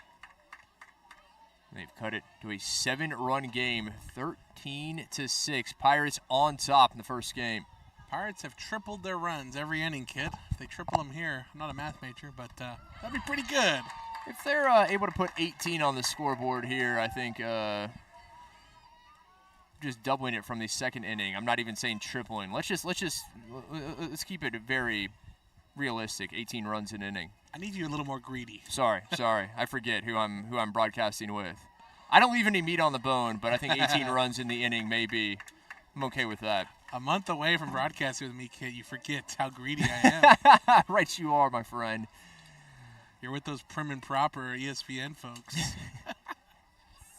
Gilman awaiting the 2-1. Watches it high for ball 3. So it was Fouts who got the start. Rapolo came on to take over for her with 2 outs remaining back in the third. And the Fredericksburg, Virginia native issuing the walk here. So Gilman's second walk in his mini at-bats. The Pirates again with the lead-off batter aboard.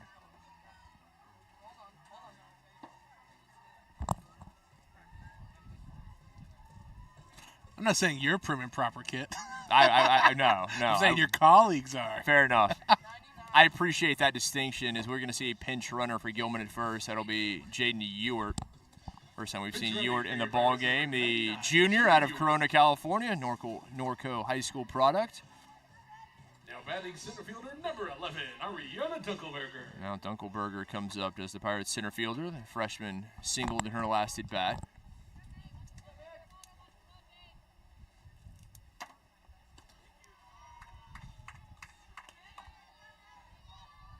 Bottom of the lineup still coming through for the Pirates, kid. They've accounted for 3 walks and 5 hits total.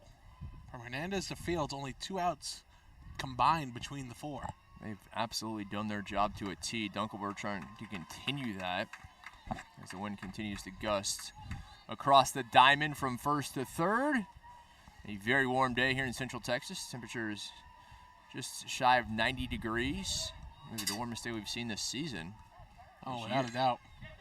Dunkelberger, did it catch her coming out of the box? It did.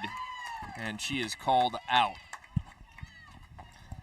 Just a bad break there for the Pirates. Likely Dunkelberger would have made it because the catcher had a little bit of trouble getting out of her stance to get to it. Sometimes luck not on your side, as was the case there for Ariana Dunkelberger. Just bit her coming out of the box. It was very well laid down, kept it low and on the line. Coach Lynn just wants a quick word with our home plate umpire. I think she's asking for true verification to make sure that she was out of the batter's box. It appears to be content with the explanation she's received. Is now Allie Fields to the plate for the Pirates. Fields 2 for 2. Pair of runs batted in as well in as many at-bats. Yeah, with her at the 9-hole, kid, it's essentially like having another leadoff hitter out there. She's so good with the bat, and then we know her speed on the base paths. 1 aboard, 1 away. Fields taking to even it at 1-1. When we talk about the momentum building from both of these teams, and so important for Southwestern, again, not in danger of going in order here with the leadoff walk, but just to find a run as Fields lifts this high into left, but not deep enough. But missed. Thompson may have lost it in the sun. It looked to be a routine play for Brooke Thompson. She couldn't make it, and Fields is safe at second. You're exactly right, kid. She was battling the sun and battling the warning track and wall. She felt it, and she got a little scared, and because of that, that one drops beyond her glove, and now 2 runners in scoring position for the Pirates. Thought for sure that was going to be an easy out, but not the case. Southwestern a chance to do more damage with Julius Hernandez, senior from Austin, coming up for her first at bat since taking over on the hot corner for Collier.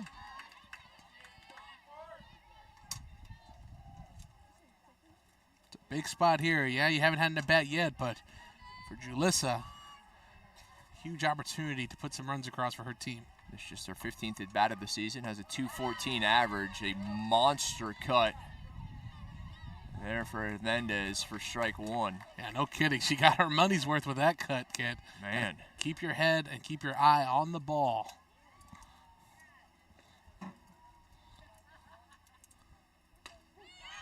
Inside, and that's been called all day. Our home plate umpire's been consistent. That inside pitch, it's been a strike. That's why it's so important. If you think you're going to have an opportunity to get in the game, you got to stay alert on the bench and watch every at-bat. 1-2. Hernandez watches it low. It's a great stop from Moody there. Dropping down, not letting that one get behind her. Not allow that one to go anywhere with Ewart, the pinch runner, at third. Fields at second. Full count, 3-2 now to Hernandez. There's not a lot of room between home plate and the backstop here at T. Sandy. But if that ball squirts either up the first or third base line and gets away, runner can absolutely come in to score. Payoff pitch, slow roller, and it came off of Hernandez. She'll get another opportunity in the at-bat. Good job by her recognizing that pitch and putting the bat on the ball to live to fight another pitch. A busy day here at Southwestern. Lacrosse earlier. Baseball going on behind us at Rockwell Field. It's a busy time of the year here at spring break as so many teams making the trip down to take on the Pirates on their home ground. Hernandez, great eye, works the count full and draws the walk to load the bases. The Pirates, kid, have been very impressive today at the dish, waiting for their pitches, and if they don't see it, they're content with the walk. Shortstop number 13, Maddie Wilkie. And I think that speaks to the age and the experience of this Pirates roster. In the past, we have not seen them willing to take walks. You said it doesn't matter how you get aboard as long as you do. But today, to your point, they've been very patient. They've gotten on. And when they've gotten on, they've made the most of it. Yeah, they really have. And now another opportunity to make the most of runners on base here with Maddie Wilkie and the bases loaded. Wilkie, RBI, single in her last at bat. You mentioned the grand slam she had in that first game in the victory on Wednesday over Bethel University of Minnesota. Are you trying to voodoo here? I'm saying she can do it. All I'm saying is she has the power. That's all. I'm gonna leave the rest to the gods. We'll see. See what the softball ones say. And into right, Erica Bennett able to make the catch. Pirates will tag up, and coming in to score is Ewert. The Wilkie does her job. Not the grand slam, but hit it hard enough and deep enough for the sacrifice fly. Yeah, just a great example there of just doing what you're told in the situation. Another run comes in for the Pirates, and the inning stays alive.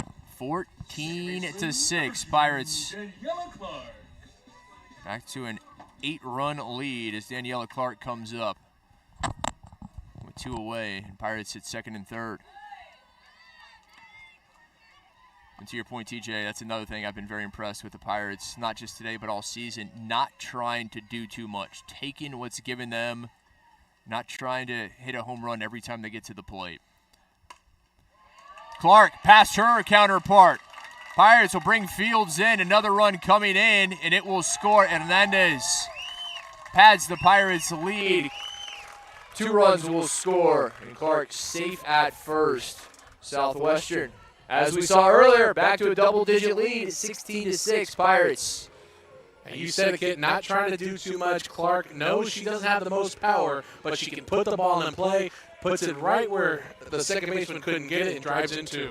Catcher number 9, Torrin Alexander. Alexander now coming up. Clark at first, 2 away. Just missing inside that time. Alexander trying to get into the parade.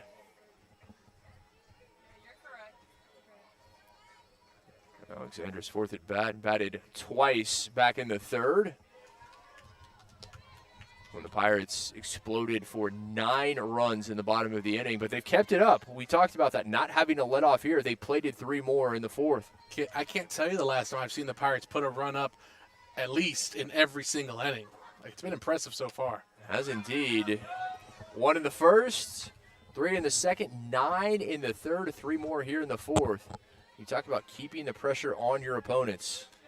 And that's what you got to do when you play a nationally ranked team like Barry. We talked about at the beginning of the broadcast, putting pressure on early and sustaining that pressure throughout the game, and the Pirates have done that.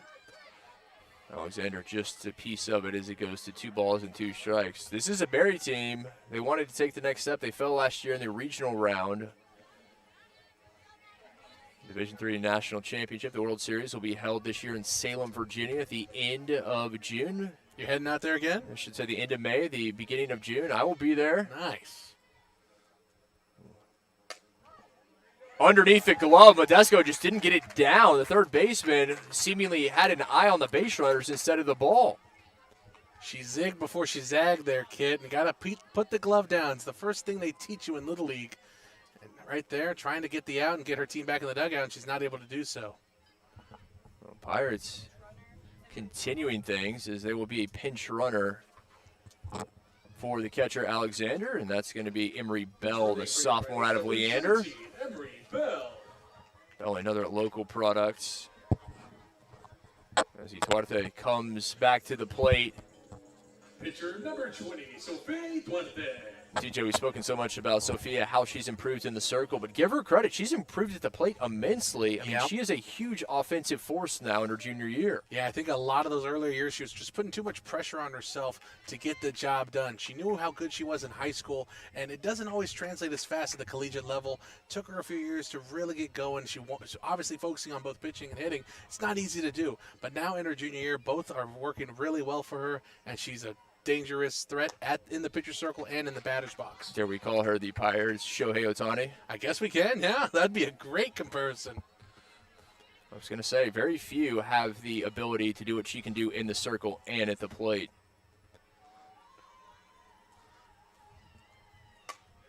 Ituarte into left. And picked up by Thompson. Give Brooke Thompson credit. Made a great catch to end the inning. But the Pirates able to plate 3 more. They are back to a 10-run lead, 16-6. And they finish this early. We'll see. Vikings have 3 outs as we head to the top of the 5th. Game 1 in our doubleheader today between Berry and Southwestern.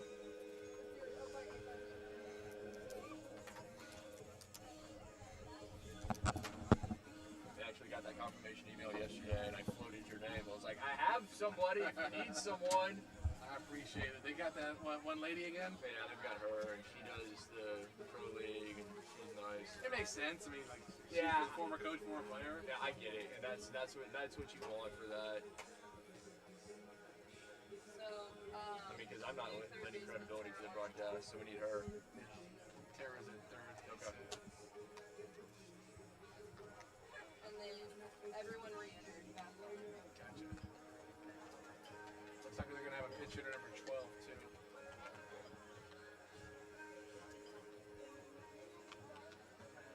Yeah, when they had an ETBU a few years back, I'm like, well, I'd go try PA, but they had already gotten someone for that, too. Yeah, you would have been perfect for that. I remember, I'm trying to think who the PA was. I wiped that from my, that was the longest. Yeah. Getting out of there at like 1:45, just like, I don't know who he is, but I know he posted it on TikTok that he was doing it. Interesting. So, Okay. I've seen this video of like him doing it, but other than that, I don't know anything about the guy. My game at baseball. Looking out for the Vikings, pitch hitter number 12, Rachel Axelson.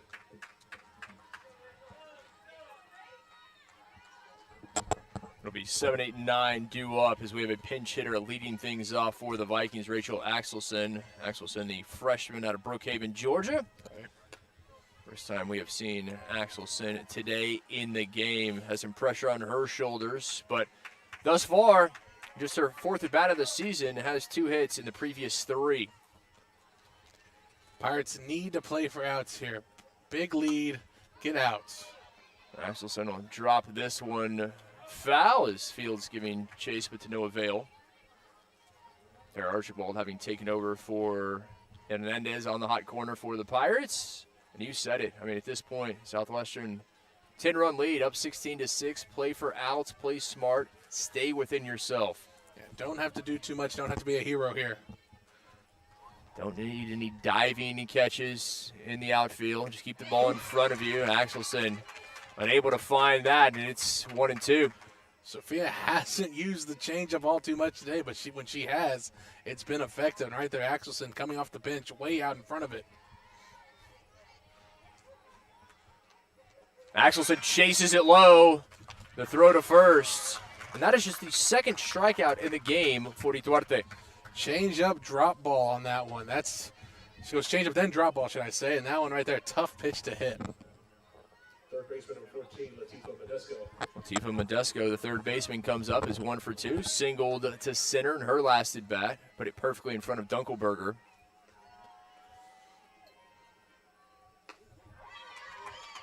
In for a strike, and you can tell Sophia's really feeling it. She's entering another state of locked in right now, Kit. And when you get to that point as a competitor and as an athlete, it's tough to get out of. And it's dangerous for your opponent. Trying to finish this one early if at all possible, Southwestern. But TJ, you and I have talked about this in the past, and sometimes that is an issue for a team. They look at this and say, can we finish it in 5, as opposed to just saying, take what's there, get the outs.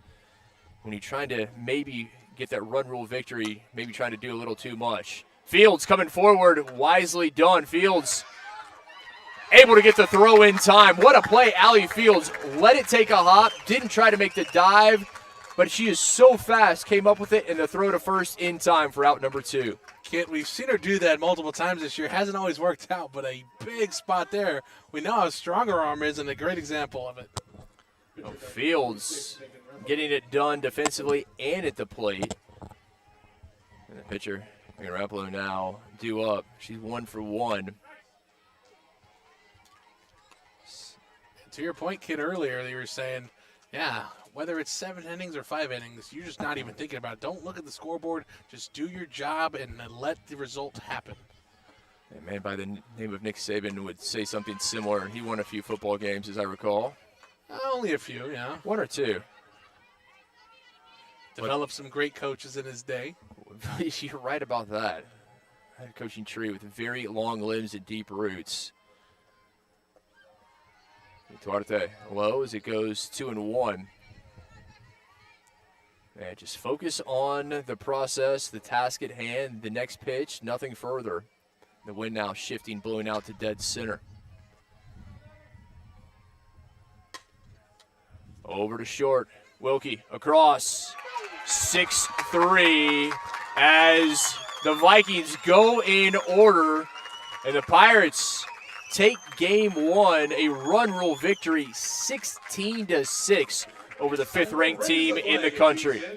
Pirates now 3 wins in a row and snap the Vikings' 3-game winning streak. We'll step aside, back with you in approximately 30 minutes for game 2 in our doubleheader between Berry and Southwestern.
Okay, excuse me. Everybody watching the live stream, the screen is going to go black just for a couple minutes while we replace the camera battery.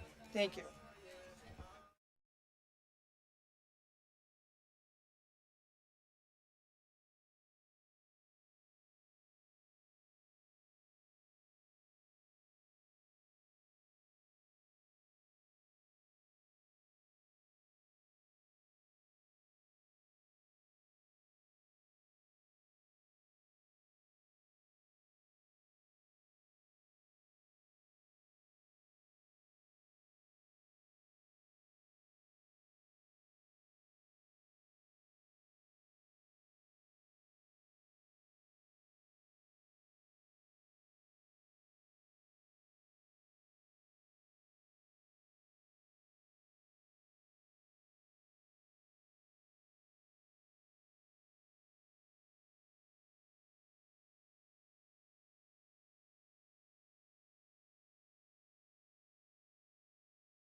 Welcome back to Southwestern University's Taylor Sanders Fields. We'll get you ready for Game 2 in our doubleheader to open conference play.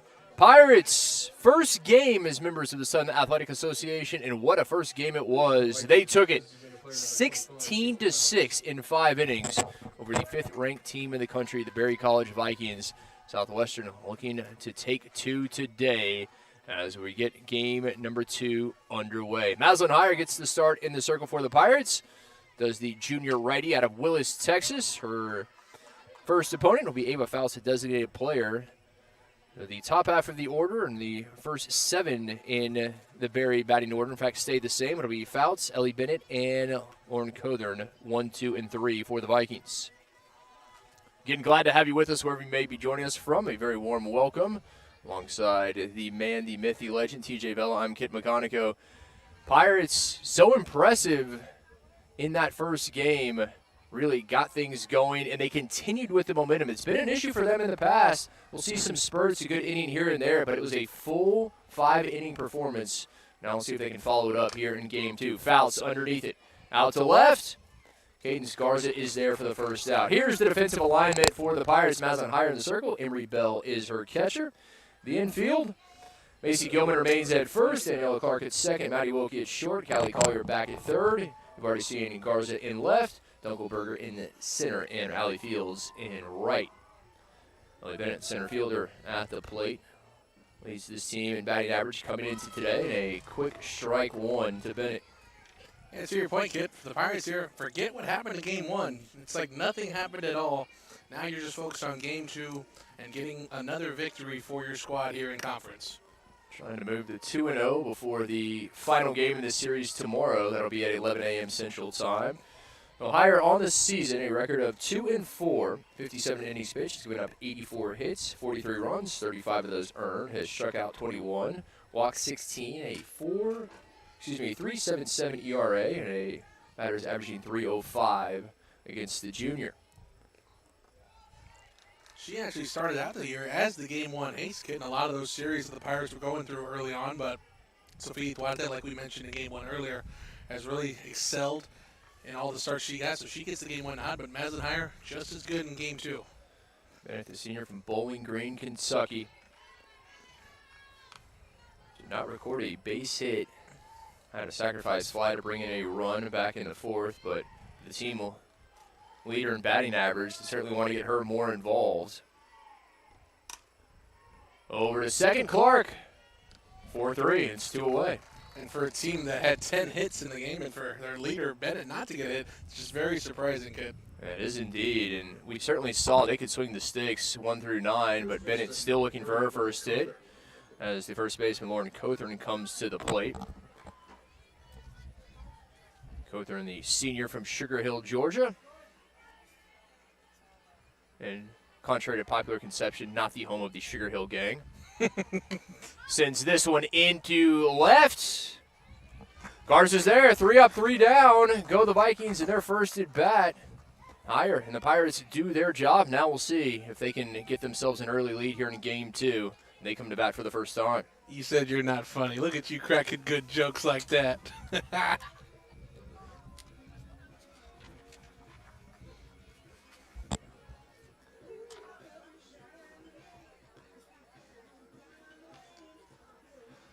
Again, the 5th-ranked Vikings coming into this weekend. Won the SA last year, Southwestern's first year in conference, but what a start.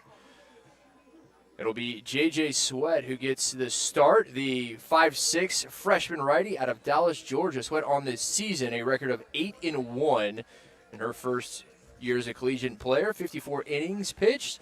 He's given up 37 hits, 10 runs, 6 of those earned. Has struck out 60 while walking only 15. Batters averaging a measly 183 against Sweat, who has a .78 ERA.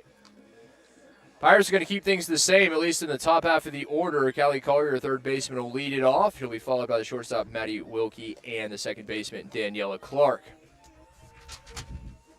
TJ, you said it. I mean, the Pirates did damage 1 through 9, and that's going to be a key for them as well in the second game. Kid, I can't remember the last time each Pirate hitter in the lineup had a hit.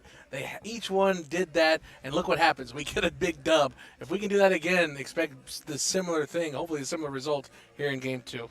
What a start. First year as members of Southern Athletic Association. Southwestern with a victory moves to 13-10 overall. They've won the last 3. 9-6 here in the friendly confines of T. Sandy. With the loss, the Vikings dropped to 15-4 overall. Their 3-game winning streak coming to a close. They are now 5-2 on the road to start this season. Collier up to face the freshman righty out of Dallas, Georgia, J.J. Sweat. Dallas, Georgia just doesn't sound right, Kit. Yeah, Dallas, there's only one, and it's home of the Cowboys. Come on. Well, that's where their name says. Thanks. Very, very good point. The Arlington Cowboys just doesn't have the same ring to it. Definitely not. Irving Cowboys sounds even worse. It really does. Collier able to restrain herself, 2-0 count. America's team sounds even better, though. It really absolutely does. Still better than the Newark Giants and Newark Jets, if we're going to go down that rabbit hole. Collier finds bottom outside corners. Both teams just trying to figure out the parameters of this strike zone early on. Collier doing a good job seeing some pitches in this first at bat. All our friends from Georgia know all about that. The Atlanta Braves are not necessarily in Atlanta. They are. You're right about that. Collier over to short, picked up on the hop. And the throw not in time. Collier showing off the speed, safe at first. And letting the umpire know before the play was even, or the call was even made, telling him safe over there at first. Callie just trying to assist in the officiating duties. As Maddie Wilkie, the shortstop, comes up for the Pirates. J.J. Sweat, the freshman, in the circle. Braden Belcher, her catcher, a new addition here for Game 2. We'll get you the rest of the defensive alignment after the initial offering to Wilkie. Wilkie shows bunt, able to lay it down out of the circle. And well-executed sacrifice bunt moves Collier on to second. So we start Game 2 the same way the Pirates started Game 1. A single by Collier and then moving her over with a sac bunt. Lauren Cothern is the first baseman for the Vikings. Kaylin Bowman remains at second. Rachel Runsick at short. Kennedy Moody now at third. The outfield the same. Brooke Thompson in left. Ellie Bennett in center. Erica Bennett in right for Barry. Daniela Clark to the plate. You said it for Southwestern. Don't change anything. Well, they took you literally, TJ. You know, I'm not used to people listening to me. I said earlier I wanted to be greedy. They scored 9 runs in an inning, and now this starts here. I mean, I'm not used to this. Well, if you're engaged, you're going to be even less used to people listening to you. I do more listening than anything else in that one. They say that's why I have 2 ears and 1 mouth. You're a wise man. My basketball analyst told me the key to a successful marriage, just say yes. That was his quote. That's great advice, actually. He's from a older gentleman in his late 60s, and he said, let me tell you, I've been married a long time. It's worked out because of one reason. Just say yes. I'm a coach. I very much appreciate that. Sounds like he's lived a non-stressful life, too, just by saying yes. Wise man. Well, Clark awaiting the 3-0. See if she's giving the green light here and taking the whole way for strike one. I said stressful. I meant stressless. Again, a warm day, the warmest day we've had this year. Temperature just about 90 degrees, and the nice breeze heading out to left center still. Clark sends this back. Quick 3-2 count here. First full count Pirates have gotten to. Yeah, it's a lot different from the weather earlier in the week. Cold front came in Sunday night and made Central Texas pretty chilly. It did indeed, but that's the Texas weather. Don't like it, hang around. It'll change, and it is always the case. Payoff pitch, Clark. Off the field to play. Don't hang around too long, though. Go back to your home in California or wherever you're from. We're very nice to visitors. We enjoy visitors very much. We're too nice. What's the old adage, like fish starts to stink after 3 days? Yeah, I'm going to start telling them the places not to go in Austin, but recommending them as places to go. Payoff pitch. Again, fouled back. I don't know if you saw this. There was you and I, Miami Hurricanes, diehards, and Miami fans did a solid to the Indiana fans that were coming to South Florida for the national championship. Told them to visit lovely places like Opelika, Liberty City, some of the best places to see in South Florida. The nightlife is amazing in those areas. That's what I've heard. Hialeah is very nice as well. Payoff pitch, down and swinging as Clark chases the rise ball for the first strikeout for Sweat. Have they ever been to Cesar Chavez at night? They should go check it out. It's a great spot. Especially on the east side. Designated player number 9, Torrin Alexander. Oh, 2 away. Still Collier waiting at second. And the cleanup hitter, Torrin Alexander, up for the Pirates. In for strike 1. And Torrin had a really nice end of the game. Her last 2 at-bats were able to knock some hits in and bring in some runs. Big spot here for the DP today for the Pirates in Game 2. Yeah, expecting a lot from the senior out of Katie Tompkins High School product. We said it. There's some older classmen, some upperclassmen, I should say, on this team. There's a lot of experience, and so far they've been able to use that. They're leading by example. Yeah, and for Torrin, she's been the starter at catcher for 4 years behind the dish, splitting time with various other catchers throughout her time here, but no one more tenure than her in this lineup. And able to locate this. We said coming into the game, Sweat stats, 8-1 to start her collegiate career, .78 ERA, and batters averaging just 183 against the freshman. Very impressive start. Trying to pick up this final strike and out of the inning. Alexander goes down. A pair of strikeouts for Sweat. And through 1, scoreless here in Georgetown. Game 2 in our doubleheader. Neither team able to plate a run in their first at bat.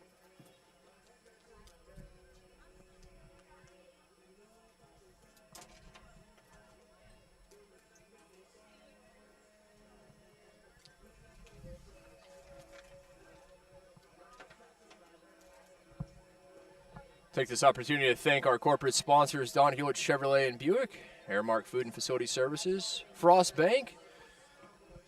Also like to thank Jeremiah's Italian Ice, owned and operated by Southwestern University alum, Higginbotham Insurance and Financial Services, Rivery Coffee, Rudy's Barbecue, and big thanks to all of our Southwestern University athletic corporate sponsors for their continued support of the Pirates. Thank you as well. Encourage you, if you have not already, to make sure to subscribe to our YouTube channel. Like it if you would as well. If you have, very much appreciate it. And don't forget our Southwestern Athletics mobile app. So wherever you are, you can stay up to date. Busy time of the year. We have softball, baseball, men's and women's lacrosse, golf, track and field. A lot going on to stay up to date. It's going to be 4, 5, and 6 coming up for Barry. Went down in order, first time facing Maslin Higher. So Kennedy Moody, third baseman, will lead it off. Erica Bennett will follow, and Rachel Runsick. Moody moving to the hot corner.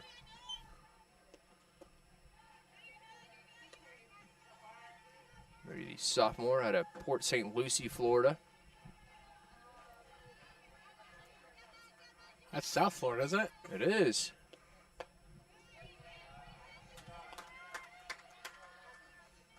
And for Higher here, we talked about Duarte. She pitches to contact, so they're very similar in that. They're not going to overpower you. Higher just known for letting her defense work behind her.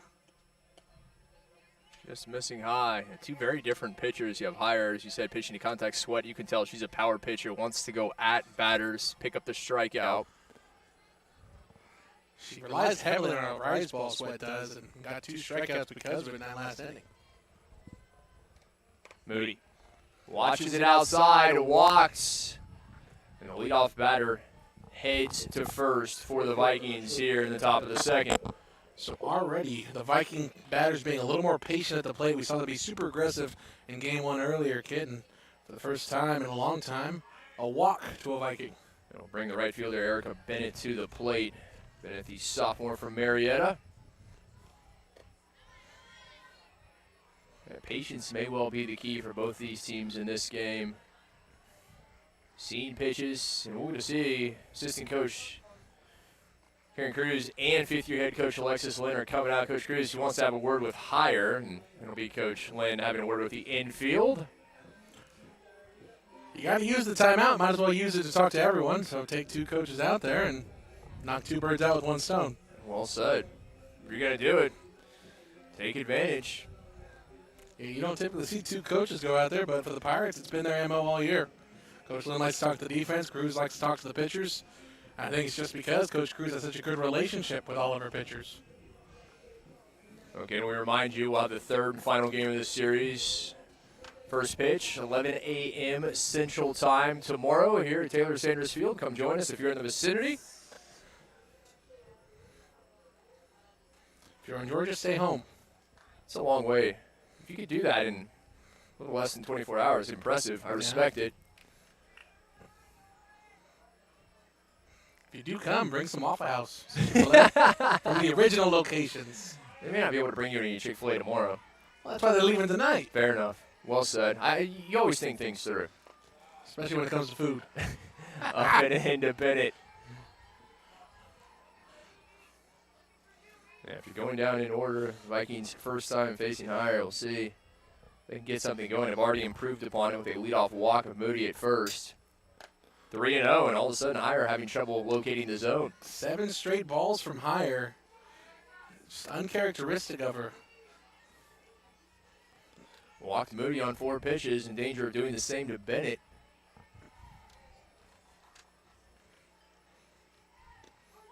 Bennett taking the whole way. She sees strike 1.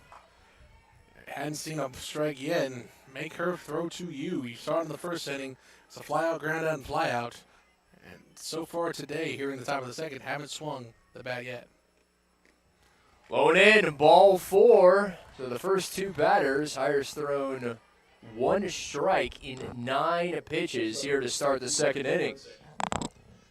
And for a team offensively that had no walks in game 1 earlier, Kit, already 2 to start the top of the second. You took the words right out of my mouth. I think that was a huge part of the Pirates' success, not giving free base runners to the Vikings. As their shortstop, Rachel Runsick, now digs in with 2 aboard, no outs. Runsick, the junior out of Chamblee, Georgia.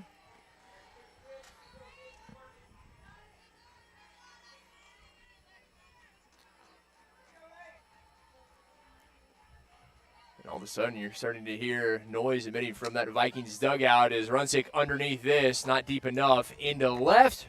Runners, no opportunity to tag up. Pirates picking up the first out of the inning. And that right there is a big sigh of relief if you're Maslin Higher. You got that out that you were looking for. Now, if you get a ground ball here, a double play can end this inning and get your team back in the dugout. Still runners at first and second for Brooke Thompson, the left fielder. Thompson, the sophomore from Minnesota. Lays down the bunt. Gilman coming in from first. Well executed by Thompson, advancing her teammates onto second and third. It's a great sack bunt there from Thompson. A little surprised we didn't see that from Runsick, Kid, especially now that there's 2 outs on the board. I figured Runsick would be the one to advance the base runners, but as you said, now with 2 outs, no room for the new catcher. Brayden Belcher did not see Belcher in the first game. Now the senior from Knoxville, Tennessee. Home of the other UT, the other orange. That orange is a little, isn't it? What do you even call that orange? I don't know. Is that just Tennessee orange? It's like high C orange. I like it, high C orange. Neyland Stadium is an amazing venue, I'll give them that much. In and sent foul by the Tennessee native. I'll volunteer this information, Kit, but like, Oh, look at you. what's with their mascot? Like, what's with the dog? Smokey? I don't get it, Kit. How are you a volunteer, but then you have a Smokey the dog? When I was young, it was the Davy Crockett. I mean, I think they still have him. So they just don't know their own identity. Maybe not. But I'm dating myself to days of Peyton Manning and T. Martin, so. The Fun fact about T. Martin, that's Peerless why Price. my family calls me T. Really? Yeah, my dad was watching that national championship, and I was just born. And he's like, oh, my son's name's TJ. We can call him T. I think it was because there was a better player in front of you who didn't win anything than you, and you came up and you took control. I wish that was the case. Interesting how that worked out there in Knoxville. As Belcher sends this, it's going to be a hold on. Nope, just foul, and they were ready to bring 2 around. Runners will have to head back to second and third respectively, as that just landing in foul territory. Those to our right were ready to erupt in cheer, and everyone to our left holding their breath and a big sigh of relief when they saw the umpire's hands go up. It's the fastest I've seen the Pirate fans move today. They were out of their seats in a blink trying to see where that was going to land. Back to the plate. 1-2 to Belcher. Right to third. Collier. No trouble. 5-3 ends the inning. So a pair of leadoff walks, but both left stranded by the Vikings. Still yet to find a run. Pirates trying to change that in the bottom of the second.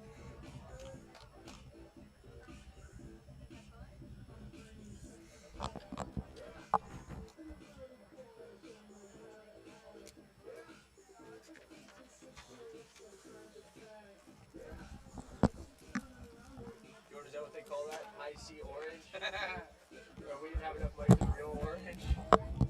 My cousin's going there next year. She got me a hat. I'm like, oh man. People like it. I don't know, the orange. And the orange it's kind of like burnt orange. You have all these different shades of it. Yeah. I see this burnt, I'm like, is that? I mean, they're all. It's like pirate gold. It's Everyone has gold. It's very That's true. Nike's fault. So I asked Baylor about this because Baylor used to be green and gold, and now they're this terrible yellow. And they said it's all because of Nike. They said Nike came in and Can't get the right color. That's what they said. That's like there's a football team, same thing. Like they can't do it. Yeah. It's better than when Baylor would wear like the neon. There's Like, floorball green. gold ones and gin. I saw it last night. I was wondering what it was. Floorball. Okay. All right. They're hosting like a floorball tournament in Southwestern. What you guys start doing curling? Let me know. I'll be playing. TJ and I will be on a curling team. Exactly. Come on, kid, let's go.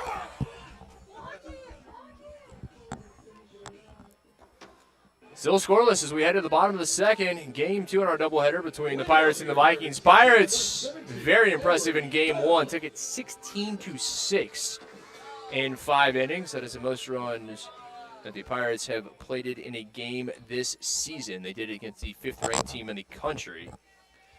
Bell, Gilman, Garza, 5, 6, and 7 due up for Southwestern, facing the talented freshman righty, J.J. Sweat. Sweat continues where she left off, struck out the final 2 Pirate batters she faced in the first. Both went down swinging. Yeah, you had Collier get that leadoff single, but after that, nothing going. 3 straight outs, 1 by a sac bunt, but 2, like you said, by way of a swinging strikeout. Bell underneath it. Dropping back, and Ellie Bennett wisely calling off Bowman, who'd backtrack from second. Much easier play for the center fielder. Yeah. Just good communication there as tents are flying, Kit. Not the only thing. The wind here sending a 10 sky high at Taylor Sanders Field. Come and take it. Yeah, they sure took it. They did indeed. Be careful. Be careful what you're going to put out there. Somebody may just take you up on it. Oh, man. That time it was Mother Nature. Gilman, quick 0-1 count to the Pirates' first baseman. They've obviously never been to the beach, Kit. You got to tie the tent down with some coolers. Got to bring some weights. You absolutely have to weight it down. It is, if you don't, that same thing is going to happen, particularly with the gust we're seeing today. As this is gone. Over the scoreboard in the left. A solo bomb from Macy Gilman, and the Pirates strike first. 1-0, Southwestern. You ever heard of an omen, Kit? The omen of the tents flying out towards left field. Macy Gilman said, I got to do the same thing. Set the softball over the scoreboard to give her team the lead. Absolutely blasted by Gilman. You talk about getting all of it. Number 8, Cadence Garza. Gilman with just her second home run of the season. And for the second consecutive game, the Pirates are on the board first. I think that may have been one of the farthest hit balls here at T. Sandy, Kit. That one went over the left field scoreboard. I don't know if they're going to find this one. In my time here, I have never seen a ball go over the scoreboard. I've seen them come off the scoreboard. Yeah. I've seen them off the top of the scoreboard, but never completely eclipsing the scoreboard. Gilman doing just that as left fielder now, Cadence Garza at the plate. Pirates up 1-0.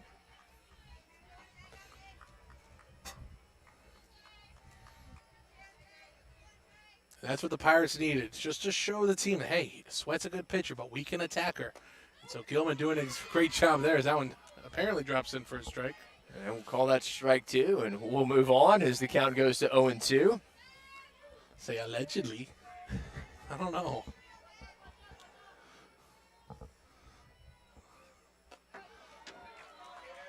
Now 1 ball, 2 strikes to Garza. And Cadence played the field in game 1, didn't see any action at the dish. So see here, she was taking some cuts in between games. I guess Coach Lynn told her that you'd be in the lineup hitting. Senior out of San Antonio's Brennan High School, the former Bear, one of the perennial powerhouses in Alamo City athletics.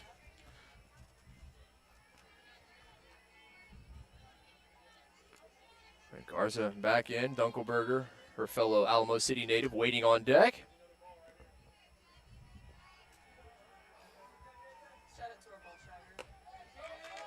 Good eye there, Garza. Watches it high. Again, you mentioned the rise ball. They got a pair of Pirates to strike out. Southwestern doing a better job here in the second inning, not chasing that rise from Sweat. And we've said this before. That's why it's so important to watch the pitcher during your time on the bench. You can recognize that, and it helps you when you're at bat. Garza into left center, and arranging over is Ellie Bennett, the center fielder, making the grab for out number 2.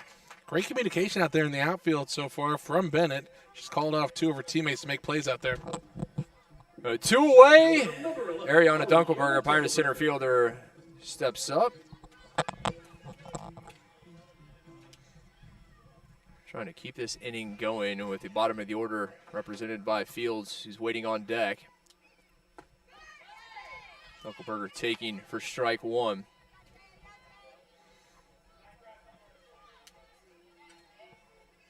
Southwestern doing a great job getting on the board, just putting that run across. Obviously did so in emphatic fashion by Gilman, but really all that matters is that you get one across, get that lead, set the tone. Yeah, exactly, kid. We talked about it in game 1 earlier. Getting ahead early, especially against good teams like this, is so important because it lets you set the tone. You're not having to ever play from behind. You're setting the tone. You're sending a message, and it gives you that confidence moving forward through the rest of the game. 0-2 from Dunkelberger. I may be mistaken, but it seems like the chant emitting from the Vikings dugout as well. Really similar to that one that they sing in Tallahassee. It's a terrible chant. I just don't understand why you would subject your own team to that. Especially when you're Vikings. You could have so many cooler chants. Absolutely. So many cool things you can do with a great mascot like that, but that sullies it a bit. 1-2, Dunkelberger into shallow center and coming forward, Bennett, who makes all 3 outs in the inning. Stellar play from Ellie Bennett. But the Pirates strike first, the solo shot, an absolute bomb from Gilman over the scoreboard in left to put her Pirates ahead 1-0.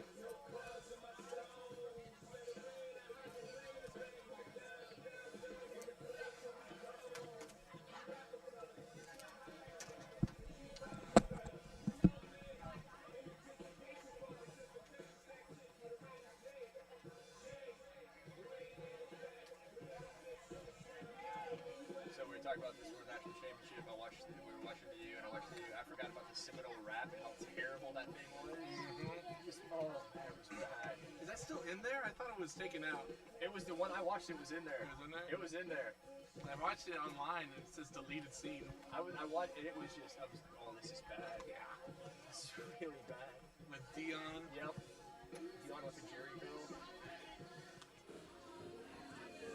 Now, hilariously, you part 2 when they're talking about the 7th floor crew. Yeah, exactly. Craig Olsen. Best verse. Yeah, hands down. When I read Indiana earlier for Maddie, I said, oh my God, I hate that. Leading off Vikings, second baseman number 9, Keelan Bowman.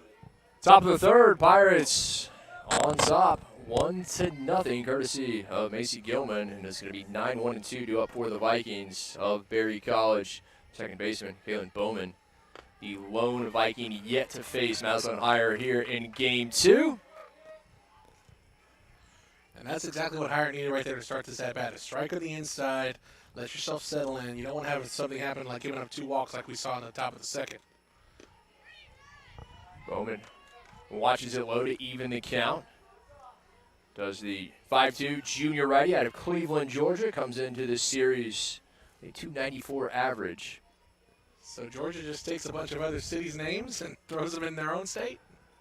Well, to be fair, most states in this country have done the same thing as we we basically take names from England and other places and either just repeat them or put a new in front of them. Is that why there's a Paris, Texas? Paris, Texas, New London, New Boston. There's an Italy, Texas. There's an Italy, yeah, exactly. But make sure you pronounce that one Italy. The folks from Italy will they will know you're not from there if you call it Italy. I assure you. Well, thank God I'm never going to Italy. They can come find me. Bowman sends this one in to shallow left. Garza, no trouble.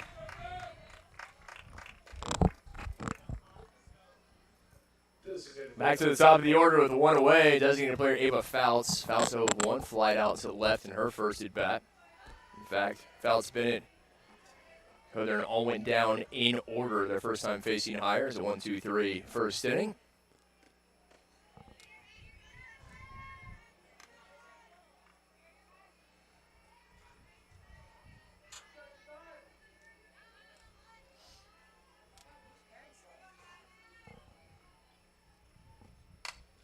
Hit sharply. Collier flashes the leather. And the throw across. 2 up, 2 down. It's good to see Callie make those throws. She had a little bit of trouble in game one earlier, but just telling her, hey, just put your foot in the ground, make a strong throw over, and just like that. Getting over those issues. Looked like they got into her head a bit, as you mentioned, those errors, but has moved past them seemingly. And the star center fielder, Ellie Bennett, now to the plate. Recorded all 3 outs when the Pirates were up to bat in the bottom of the second. And they weren't easy plays either, having to run all the way up, call second baseman, run to her right in the gap, and then make that last one pretty in shallow center field. Senior from the Bluegrass State, getting it done defensively. Now we'll see if she can get something going at the plate.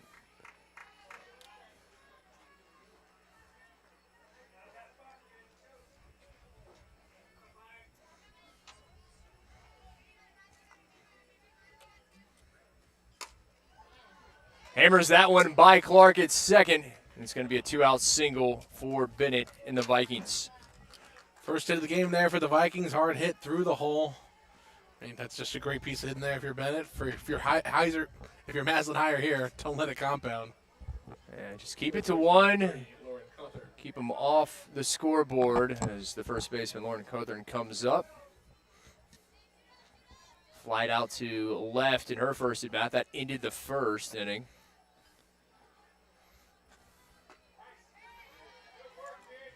Hire doing a good job getting ahead. That first pitch in for a strike. And something, I guess, flew out of her pocket or something or the other that she's going to then pick up. Interesting there. Put it back in the back pocket. Did Hire. Wonder what it was. Your eyes are better than mine. Barely. Hire going low. Evens counted 1-1. Important at bat here. Pirates trying to pick up this final out. On deck is the cleanup hitter and Moody. You don't want to mess around with Cothern here. Moody's already shown her patience. She'll walk in her first at bat.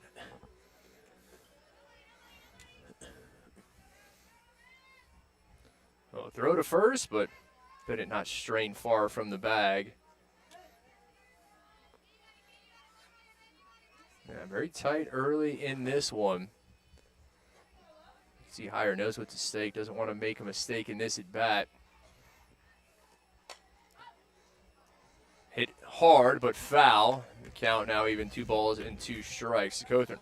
And that one caught a little too much to the plate. Cothern a little far out ahead of it. Bowled it foul left side. No one hurt. You and I were talking at Southwestern this year. They've done the little things well. They haven't gone above and beyond. It's just do those little things. Don't make the mistakes.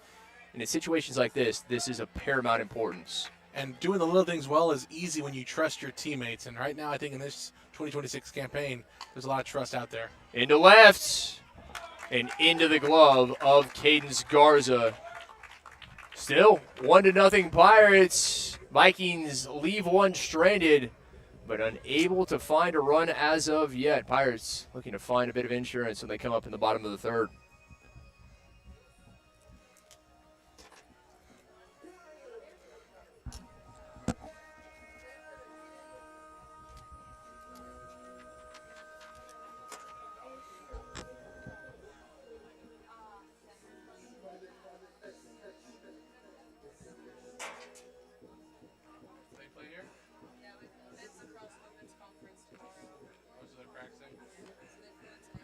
watching the game at the hottest time of the day. What was that? Center College. Yeah, Well, I'm sure they're enjoying this. we schedule their practice time. Oh, 4 o'clock's a good time here. Yeah, easy. 4 to 6. That's a good time back home too. We could have 4 to 6 because at 7 our team wants to come out of practice. Yeah, it's a great time to come in. I'll take that. It's okay. We'll get home late. We live here. We're all right with that. I'm gonna go back to the hotel.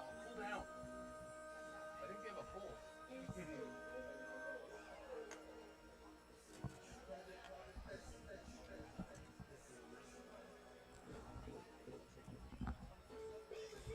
9-1-2 to up for the Pirates. Southwestern on top, 1-0. Second game between the Pirates and the Vikings. Allie Fields, the lone Pirate yet to face the talented freshman righty J.J. Sweat. And Collier representing the top of the order, waiting on deck to be followed by Wilkie.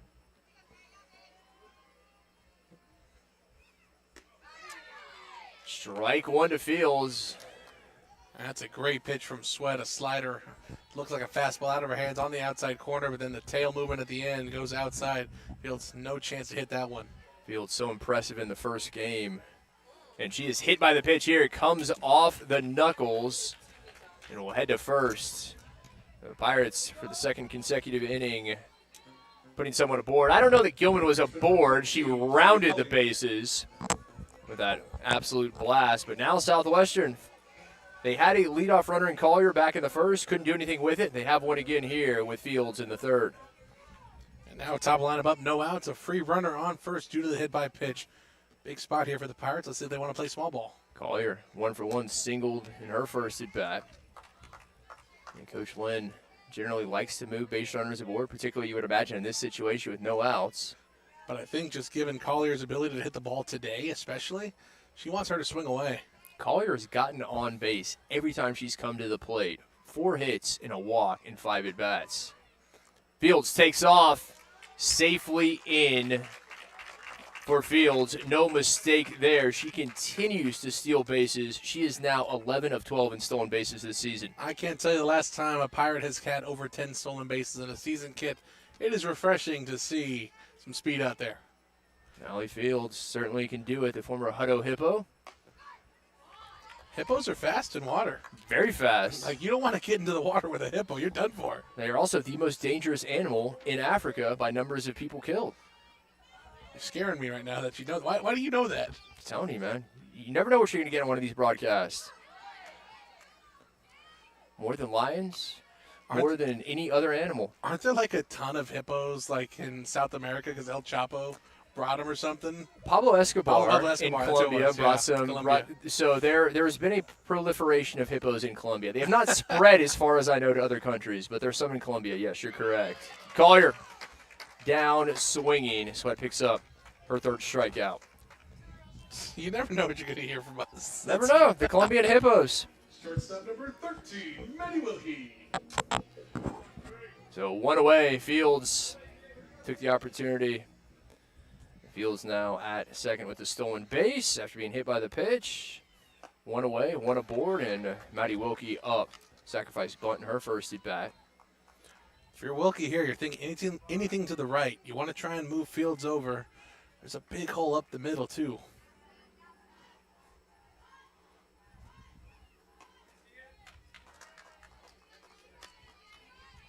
And Wilkie, another one of the impressive performances in the first game.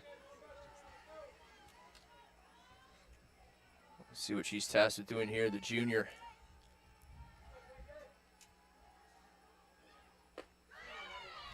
Strike one. And Sweat, impressive for a freshman. Doesn't matter what the count is. She's going to bring it, even if she's down.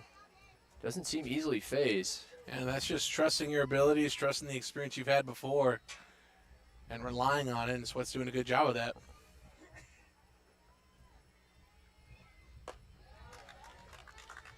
To that point, Kit, when she gave up the home run earlier, she got 2 quick outs to center field. So she's able to forget things, and right now needs to forget that she's down 3-1. Fields at second, one away. Wilkie Fouls it off, and the count goes full.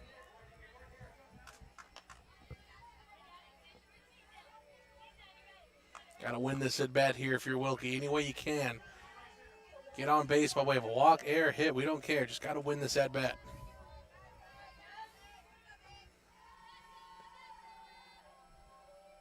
Wilkie just trying to find a way to get aboard. Payoff pitch. Will stay alive in the at bat. Keep fouling pitches off.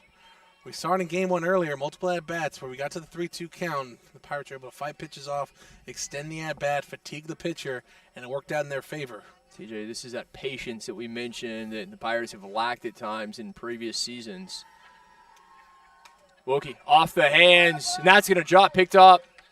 Nicely done from Runsick at short for the second out as Fields advances to third. Fields got very lucky right there that is fielded off the hop by Runsick. She would have easily been out at second base. So 2 down. Daniela Clark. Fields representing Insurance at third as Daniela Clark comes up, struck out swinging. The first victim, J.J. Sweat, who has since then recorded 2 more. Underneath it, into shallow left, and coming forward is Thompson. The Pirates leave Fields stranded 60 feet away, cannot bring her in. Still just a 1-0 game through 3 here in Georgetown.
To the fourth we go, 1-0 Pirates. Hanging on to this narrow lead here in the second game in our doubleheader. Part of the order 4, 5, and 6 up for Barry Moody, Erica Bennett, and Rachel Runsick. Charity Moody at the plate. Moody drew a walk on 4 pitches in her first at bat.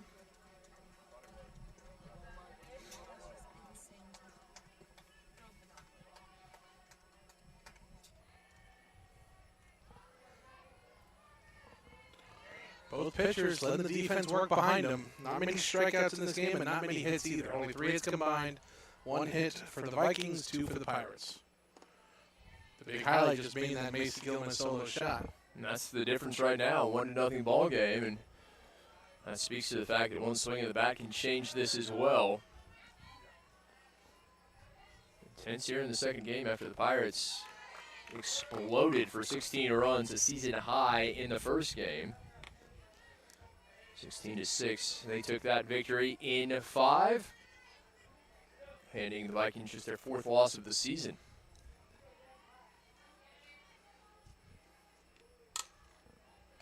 Collier from third, 1 away. Smooth sailing over there at third base from Collier. Made it look easy. Whatever issues she encountered in the first game, she appears to have gotten over them and forgotten about them altogether here in the second. That is good news for the Pirates. Erica Bennett, now the right fielder, also drew a walk in her only at bat. I think it was just Coach Lynn subbing her out, giving her an opportunity to think on the dugout and say, hey, I'm okay. There's just some mistakes I made, but we're going to power through them, and she's done so far. Yeah, it really has. Give the senior from Columbus, Texas, a lot of credit. one of those upperclassmen we mentioned, tasked with leading this team, really setting the tone, and she's done it. And she's not used to playing third. Like this season, she's played third all year, yeah, but she came in as a second baseman. Actually, she came in as a pitcher, then transitioned to second base, and then was a DP for a little bit, and now splits time between DP and third.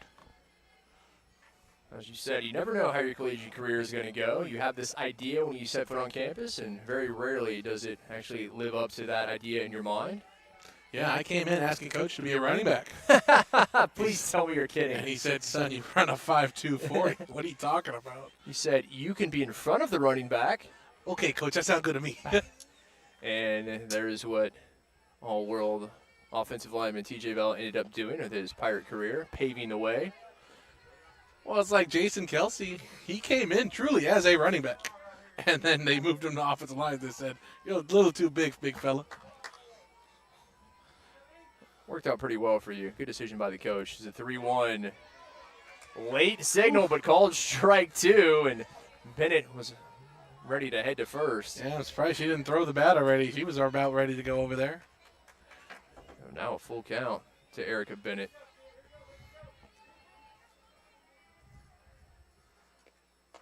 Down is swinging. First strike out of the game for Hire. And that's the issue. When you think you drew the walk, you get taken out of it mentally. That wasn't Hire's best pitch, but it was a pitch that Bennett was not expecting to see, and because of that, we see her swing the bat and miss. 2 up, 2 down, and the Vikings in danger of going in order for the second time in the ballgame. Went in order back in the first.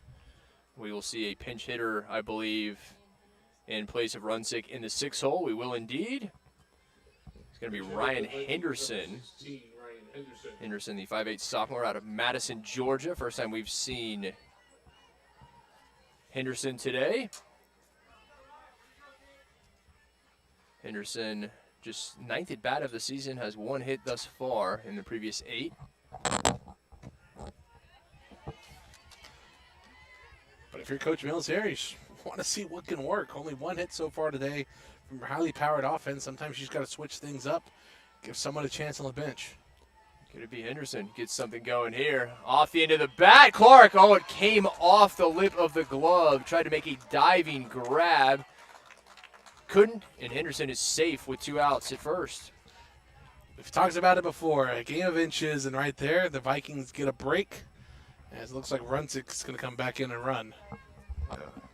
We're entering the game as a pinch runner, number 17, Rachel Runsick. Runsick will indeed be the pinch runner back for Henderson, but give Henderson credit for what she was tasked with doing. Came on, comes up with a base hit. Just the 2nd hit of the ball game for the Vikings. And left fielder Brooke Thompson now steps to the plate.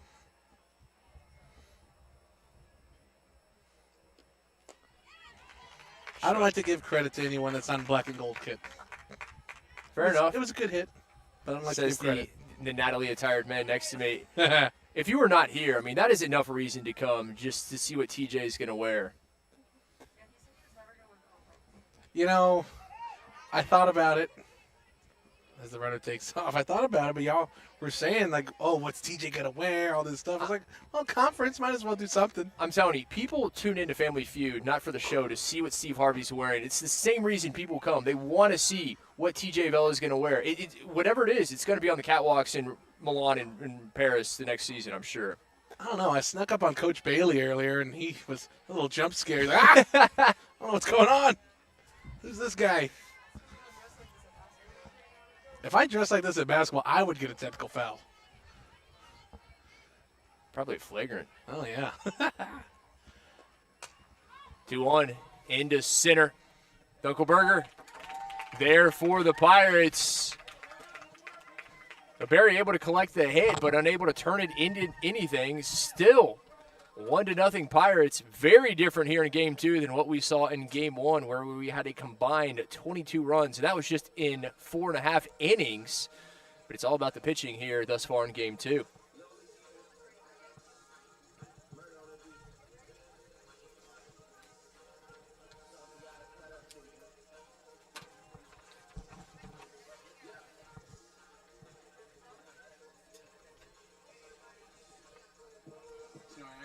I watched most of it.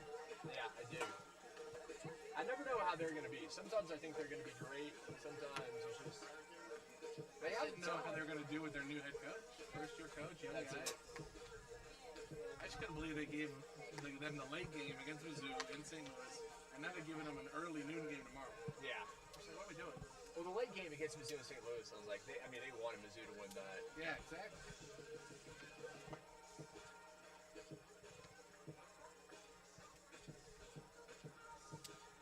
Everyone wants Miami to lose. Like Everybody. That's what Ed Reed says. Nobody likes you. You play for the U. Nobody likes you. Leading off for your Pirates, designated player number 9, Torrin Alexander. Heart of the order, 4, 5, and 6 do up for the Pirates here in the bottom of the fourth. Still, it's a 1-0 ball game. Pirates on top in the second game. Torrin Alexander, designated player, leading it off. The catcher Emery Bell and the first baseman Mason. Alexander takes the first pitch a mile high, but into shallow left where Brooke Thompson is there for the catch.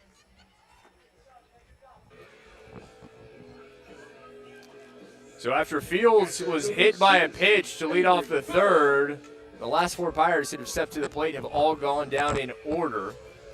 Pirates trying to break that streak with Emery Bell, who's 0-1. Flight out to center to lead off the second.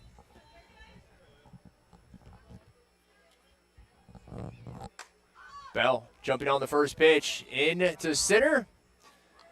And deja vu into the glove, Belly Bennett. Gilman's going to need to watch some pitches here. You can't go 3 up, 3 down on only 3 pitches. And so far, Sweat having her way, and you're right, Pirates need to, at the very least, take a little air out of this one, so to speak. Gilman at the plate. She's responsible for the lone run, the blast over the scoreboard. That made it 1-0 back in the second. There's that take. Got to make Sweat a little bit more. She has not had to. Maybe the heat, but certainly not by the Pirates at the plate. But TJ, you're exactly right. Pirates, danger of going in order and doing so very quickly as well. And that's just not good because it doesn't give your pitcher enough time to rest. Especially we talk about the heat out there. Hire's going to need a little bit more time just to catch your breath. Gilman chases it outside. It's 1 ball, 2 strikes. Yeah, the warmest day of the year by some measure. And Hire's in danger of heading right back to the circle.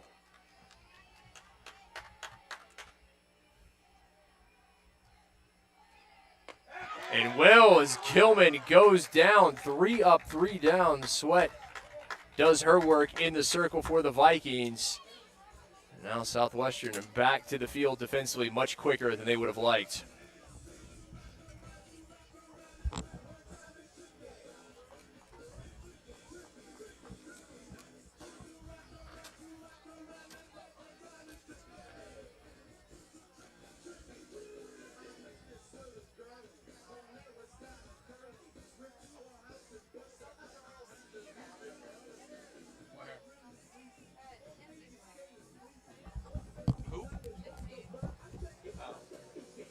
Kids like ski masks.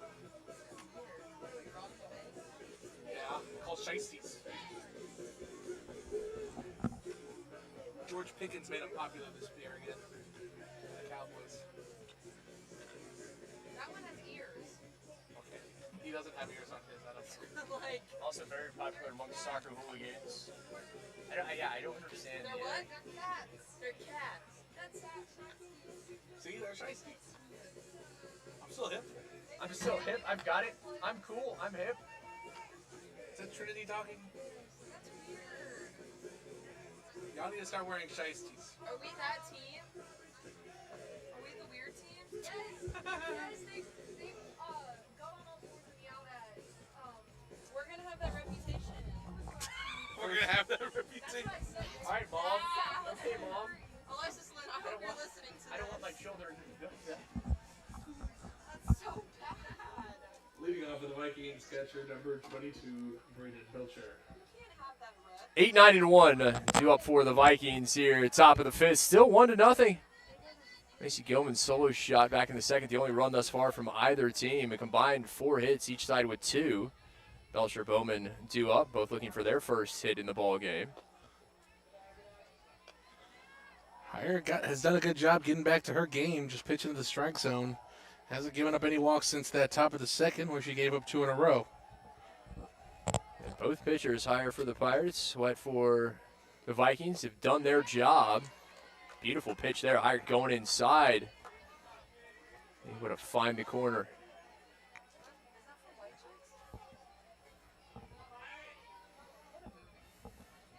Belcher grounded out to third. That ended the second, her only at bat thus far. And Heyer has to attack her here. Like we've said before, don't want the bottom of the lineup to do work against you. Got to get the first out. Gives you a good little room to work with. Takes pressure off. Senior from Knoxville. Up in the count, 2-1. Off the heel of the glove of Collier, and give full credit, Wilkie was able to get back to it. Unable to make a play, but Wilkie moving in that direction somehow was able to keep it in the infield. Yeah, they call it the hot corner for a reason, kid. That was a screamer down the line, and Collier could just try and put her glove on it. She did, but it bounced away. Luckily, she's good, and only issues that there's now a runner on first. So Belcher does her job and will be replaced by a pinch runner, it appears. That is number 4, Haley Dishman, the junior from Cartersville, Georgia, representing the tying run at first. Now batting second baseman number 9, Caitlin Bowman. Caitlin Bowman, the second baseman in the 9-hole, now at the plate. See if they want to play small ball here, Kit. Bowman 0 for 1. Offered at it. Dishman, obviously with some speed, will have to head back to first. And this is my issue with that, kid. This is my old man screaming at the sky moment. If you're going to bunt in a situation like this, show the bat earlier. You're not surprising anyone. You're not trying to get on base here. You're trying to put the bunt down to move the runner over. Yeah, stay off of TJ Vella's lawn. Like right there, just a great example. You're pulling the bat late. You don't execute, and now you have 2 strikes. You said it. Quickly behind in the count is Bowman 0-2. Your team needs you to do a job. Do the job. Everybody knows what you are tasked with doing. You're not surprising anyone, as you so correctly said. Able to swing away here. Slow roller. And it gets by Clark, who is covering. Dishman is going to take off to third. Throw. Collier unable to hold on. And thankfully for her, Garza came in. But the runner's going to end up at second and third for the Vikings. I hate that worked out for them better than a bunt would, Kit. A little dribble off the end of the bat, had English on it, and somehow that worked out better than a bunt. Designated player number 25, And so now with no outs here in the top of the 5th, the tying run 60 feet away for the Vikings, and the go-ahead run also in scoring position. It's little freak things like that sometimes you're like, how does that happen? How does that affect our team? That's a good job by Coach Lynn coming out talking now to the Pirates saying, hey, that's okay. Things like that are going to happen. It's a game of softball. Now we just got to focus on keeping the runners where they are and getting outs. That is indeed the goal right now.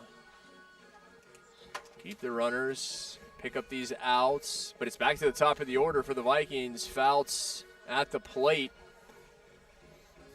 And sometimes better to be lucky than good. Obviously, that one, Bowman just coming off the end of the bat perfectly placed. Not how she drew it up at all, but they will certainly take it. Like way out in front of it, an ugly swing, but it worked out, kid. Like I wish I had that kind of luck at the blackjack table. I was going to say, if you did, I can guarantee you would not be sitting here next to me today. I would have won a couple Mega Millions by now. TJ'd be down there, South Florida, enjoying himself. Wearing some white linen suits. Oh, man. And a big turnover chain made of real diamonds and emeralds. I'd find Rick Ross's jeweler and just go nuts.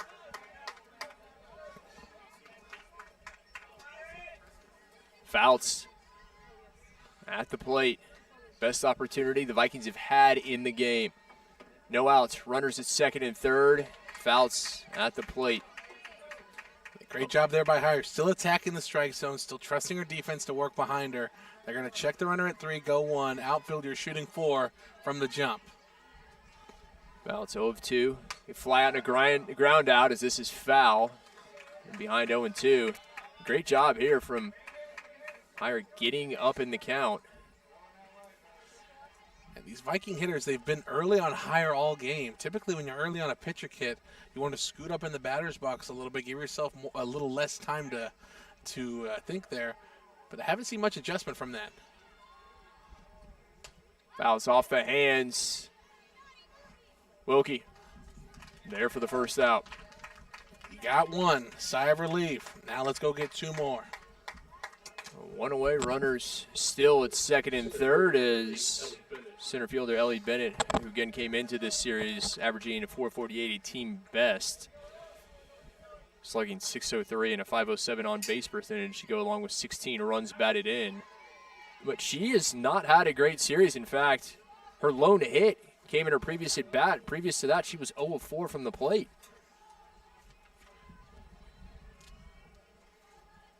I'm okay with that. I think the Pirates are. That number 8 sends this one a mile high again. Wind swirling, but Wilkie is there, 2 away.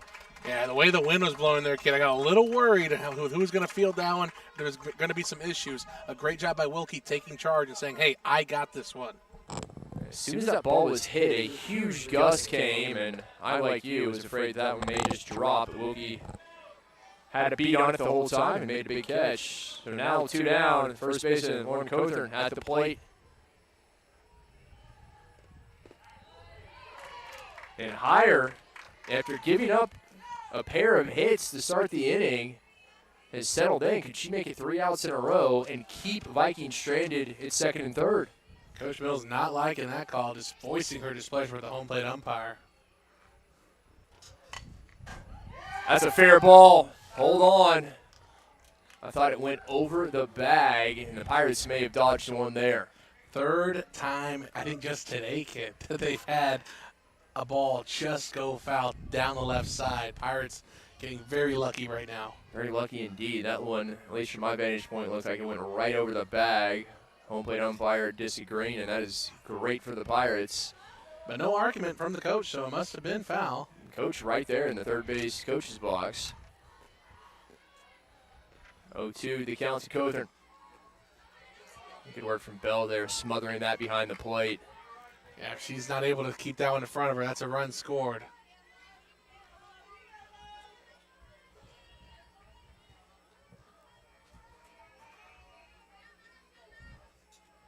Bell sets to the outside, and that's where the pitch is as well, but just too far. She thought about it. She wanted it. Held it back wisely. The count now even. 2-2 to Lauren Cothern. Huge at bat for both these teams in a one-run game. Cothern lifts it.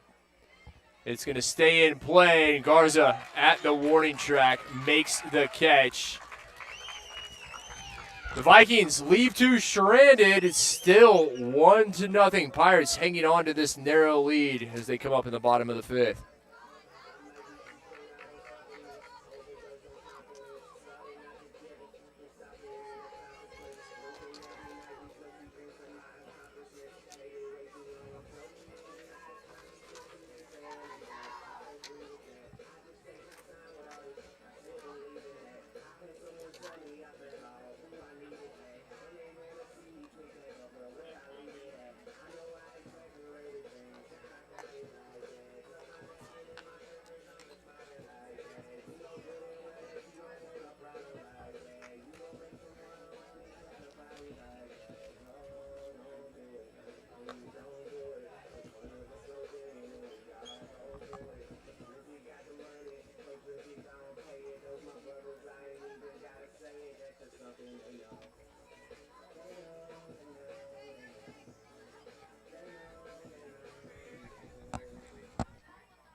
Leading off for your Pirates, left fielder, number 8, Cadence Garza. Bottom of the 5th, bottom of the order, Joe, for the Pirates. Garza, Dunkelberger, and Fields. Southwestern still on top by just a single run. And the Vikings, for the second inning in the ballgame, left runners at second and third. Did so in the top of the inning, could not push one across. Yeah, for what it's worth, Barry's has had the opportunities, kid. They've had runners on. Garza sends this, and her counterpart, Brooke Thompson, there in left for the first out. But on the contrary, the Pirates haven't had many runners on. Only 2 left on base so far. Their lone run coming, like we've said before, from Macy Gelman, the home run. That is the difference thus far. Still a lot of time left. Dunkelberger coming up. 0 of 1, having flight out to center to into the second, her lone bat in the game. Just chase that one. Certainly a pitch Dunkelberger would like to have back. We've referenced it before, but the experience factor sometimes at the plate, and the freshman Dunkelberger not able to handle the off-speed there on the outside. So 2 very talented freshmen facing off for the second time in the ball game. Sweat in the circle, Dunkelberger at the plate, both with already impressive careers, and certainly will get much better, you would imagine. They got to get used to each other here, Kit. Probably going to see each other for the next few years. I was going to say the same thing. It is really cool when you get to play against someone as a freshman, then see them later on throughout all your years and come up on a senior night against them. I've had that happen a few times to me. Inside 2-2. Yeah, it just speaks to the quality of both of these players, not only being able to start, but just huge contributors as first-year collegiate athletes. Poked out. It's a shame the conference only does one Freshman of the Year award. That's going to be a battle, I guarantee you. Obviously, the first team we've seen this year, these Berry Vikings. So far, Sweat has lived up to the billing, is as advertised, the freshman righty. Dunkelberger, fair ball. Dunkelberger rounding first. And easily into second with a stand-up double for the Pirates center fielder. And right there, a great example from the freshman of remembering the pitch you saw earlier. We talked about the changeup that she was way out in front of. She got the changeup there, this time on the inside part of the plate, waited on it, and swung her hips and pulled it down the left field line. Right fielder number 22, Ellie Fields. Just the third hit of the ball game for the Pirates. Dunkelberger able to put herself in scoring position. Ellie Fields now. Junior right fielder at the plate for the Pirates. Fields hit by a pitch in early at bat. Also stole a base when she got aboard.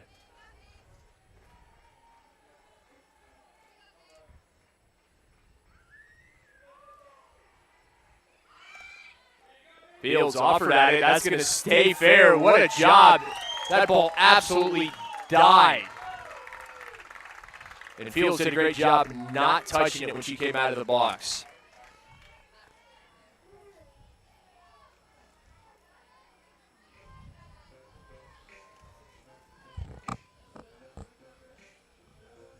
Fields putting Pirates on the corners with 1 out, and back to the top of the order we go with Callie Collier.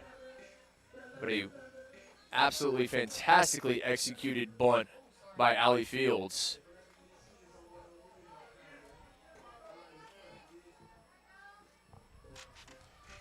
Now batting, third baseman number 14, Kelly Collier.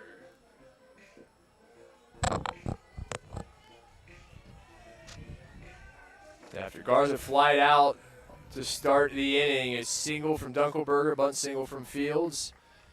Now Collier back to the plate where she's 1 of 2. Collier into left. That's going to drop as a base hit. Pirates bring insurance across. Dunkelberger scores. Fields safely into third, and Collier into second. 3 back-to-back hits, Kid. This is what we've been waiting for all game long. The Pirates use the bottom of the lineup once more, and then use Callie Collier to extend their lead to 2. The RBI from Collier. Stop number 13, Maddie Wilkie. Collier's second hit of the game. And you said it. Pirates bat starting to come alive here. 3 in a row. Can Wilkie continue the trend? She wanted to on that first pitch, you could tell.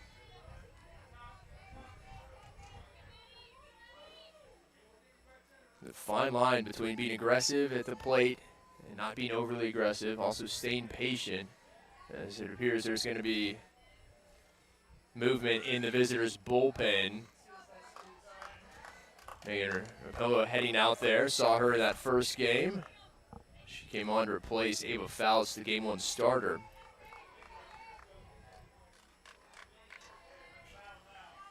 And did you see that there, kid? Jordan Williams pointed out suicide squeeze action. So the Pirates were trying to attempt. We wanted it in Game 1 earlier. Got it here right now in Game 2. And again, maybe catching the Vikings off guard with just 1 out. But why not? You have the probably fastest base runner on the roster with Allie Fields at third. Fair point, yeah. And if you're going to do it, she's the one you want coming in. And not just that, probably your best bunter in Maddie Wilkie. She wasn't able to put that one down. Yeah, very good point indeed. Wilkie back in with the 2-2 count.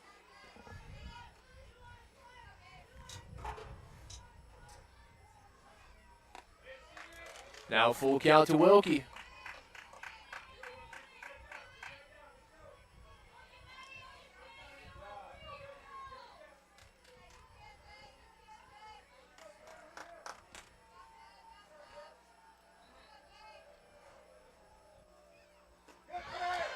Wilkie down swinging. First strikeout of the inning. And that is the 5th of the game for Sweat. Daniela Clark.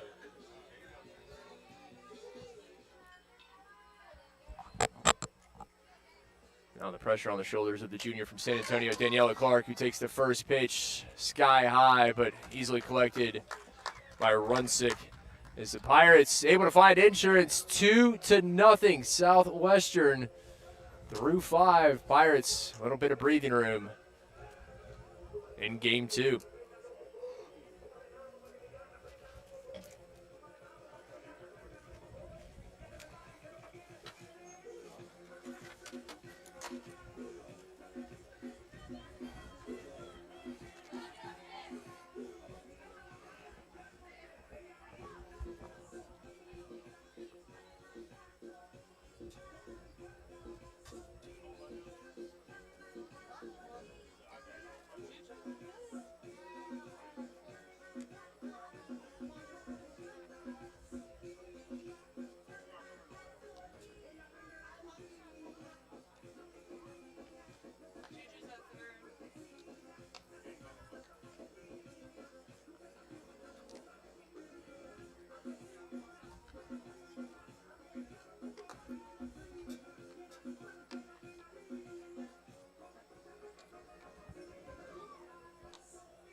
Two to nothing. Pirates on top as we go to the top of the 6th. Southwestern making a change at third. Julissa Hernandez coming on, taking over for Callie Collier on the hot corner.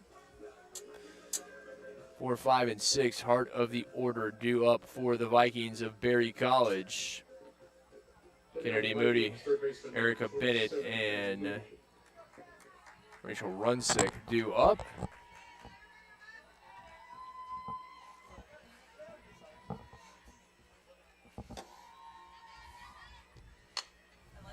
That is going to go through the left side. Wilkie, a diving attempt. Moody with her first hit of the ball game. And Moody not waiting for anything there. First pitch swinging was she. Hard hit liner past the glove of Wilkie. Right fielder number 20, Erica Bennett. And you said it.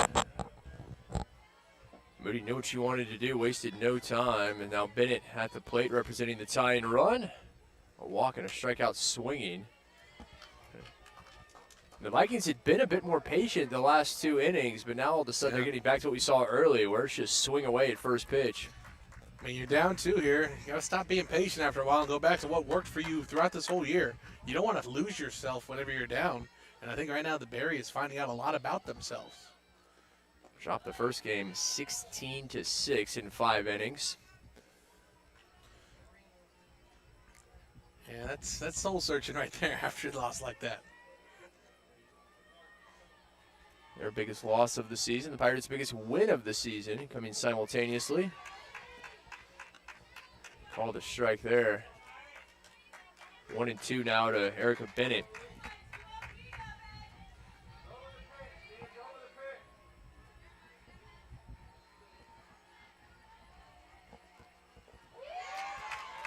Strike 3. Bennett down, a second strikeout of the game for Hire.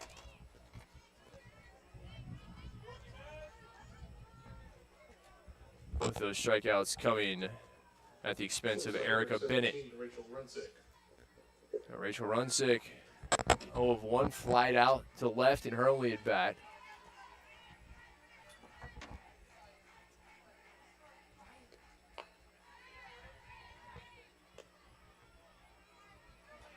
That one just missed high and away, kid. Hire's still working hard here, deep into this contest.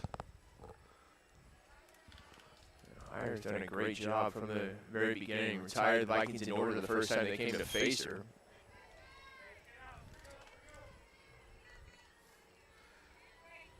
There was that time she was struggling to find the strike zone, but was able to get out of that issue. Yeah, back to start the second. Issued 2 walks to the first 2 batters she faced, and Moody and Bennett on a combined 9 pitches. 8 of those were balls. But ever since, she settled in. I mean, she's taken advantage. And Barry, we said it, they left 2 stranded runners in second and third in the second inning. Same thing, runners in second, third, and the fifth. Couldn't make anything of it either time. Another walk here. So Runsick heads to first, and now the tie and run aboard for the Vikings. That's the first pitch or 4-pitch walk that we've seen since that top of the second when Kennedy Moody drew the first walk of the game. Brooke Thompson to the plate. But we're going to see a pinch hitter, it appears, in the 7th hole in place of Thompson. We will indeed. It's going to be Latifah Modesto, the senior out of Atlanta. North Springs Charter High School product. Got the start at third in the first game.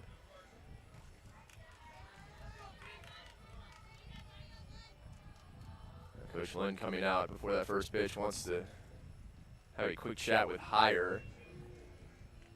Hire's been in more difficult situations. We said it twice. The Vikings have had runners at second and third. Neither time were they able to come up with a run, let alone 2. But with the pressure on, and make no mistake about it, Vikings have one eye on the scoreboard, and they know their time is limited if they want to pull this victory back. But they know they can put up runs quick. They put up 3 in the first game in 2 different innings, so they have that belief, they have that knowledge that they can do it. Now it's just a matter of for them doing it, and for the Pirates and for our fans preventing it. That's exactly right.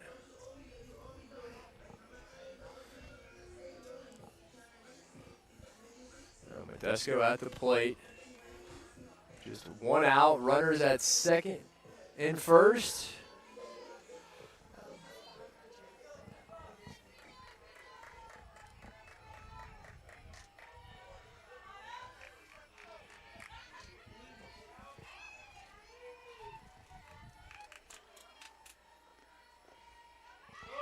Runners taking off the throw, not on line. It's going to get away from Hernandez.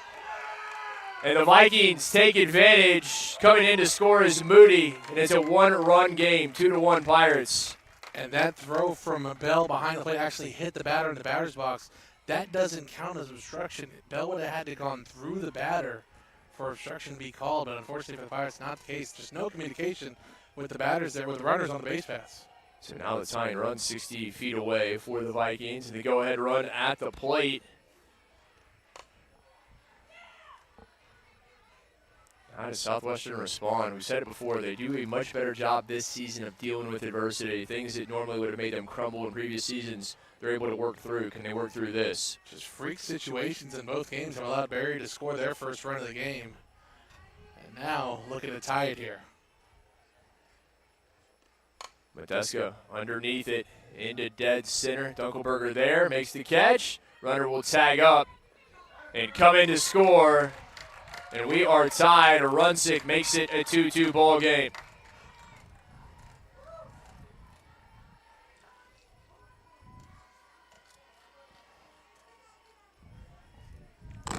Two runs, as you said. Probably not enough against a team as talented as the Vikings. They've proven just that. And their catcher, 8-hole hitter Braden Belcher, now up. Belcher 1 for 2, singling in her last at bat. Just that whole sequence, kid. Sour taste in my mouth. That's with that being how the game's tied up. Understandably. We talked about Southwestern, like getting over things quickly, moving on, and they're really going to have to here. And I think the rest of this game is going to show us a lot about this Pirates side, how much they've matured, how much tenacity they have, and can they fight back. Yeah, this is the type of series that can really start your season off nicely. Yeah, you got the game 1 victory, but you win game 2, you guarantee a series win. Fire, good pitch in.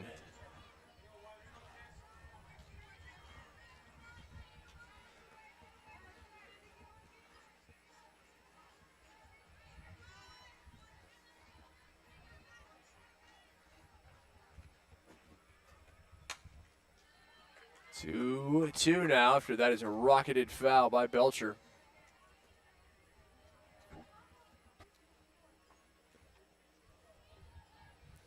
It's a big out here if Mahier can get it. Get her team back in the dugout.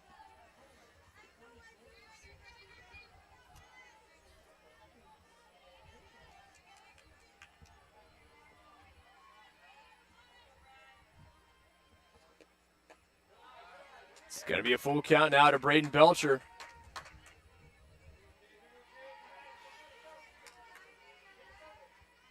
A massive at-bat.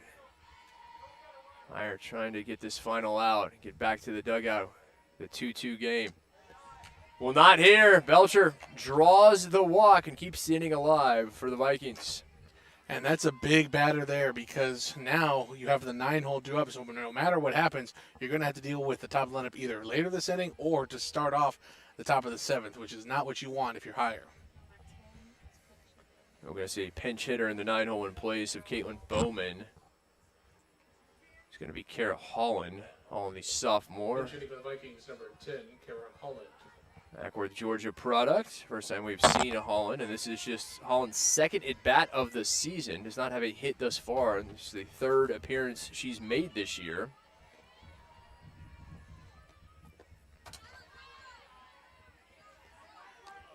Certainly an unknown quantity in number 10 for the Vikings.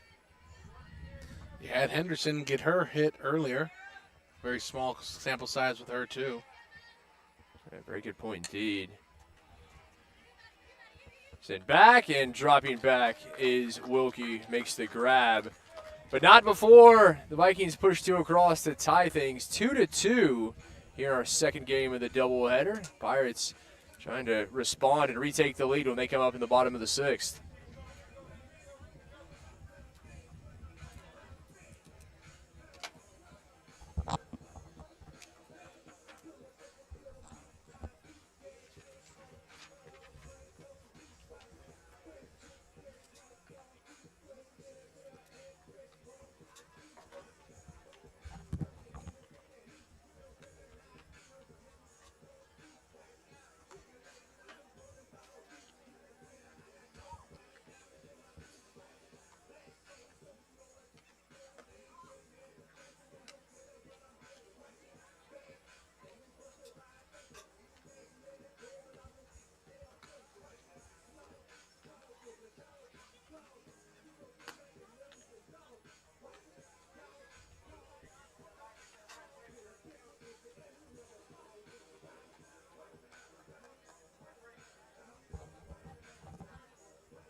We're 5 and 6, due up for the Pirates. They've seen their 2-0 lead evaporate. Vikings 2 runs in the top of the inning to tie things here in our second game in the doubleheader. Again, we remind you, 3rd and final game of the series tomorrow, 11 a.m. Central Time here at Taylor Sanders Field, the beautiful campus of Southwestern University in Georgetown, Texas. Alexander, Bell, and Gilman up for the Pirates. Gilman, the only one of the three with a hit, had that solo shot, the bomb back in the second.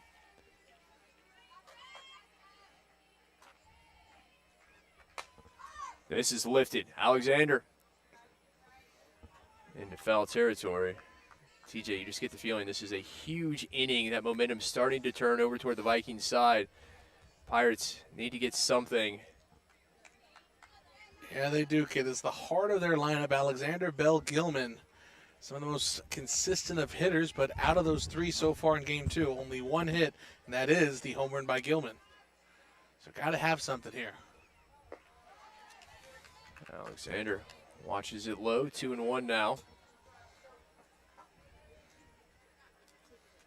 TJ Sweat, been impressive.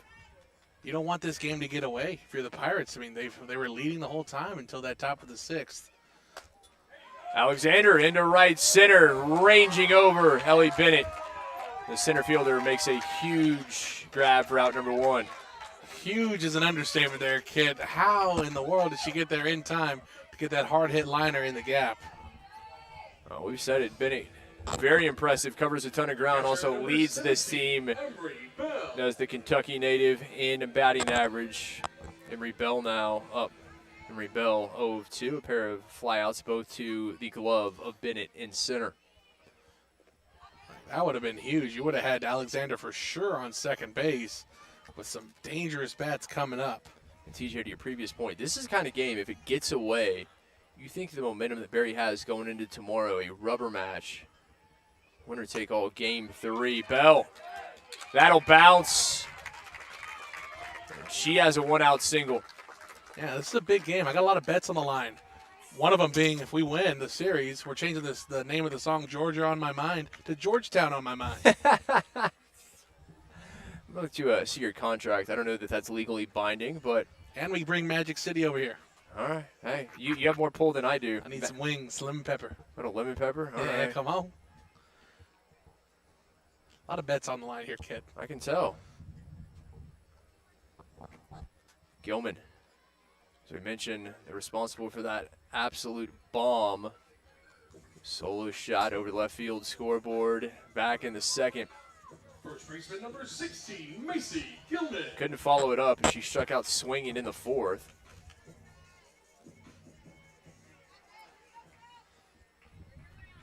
Pirates just trying to find that go-ahead run to get back on top. Big strike.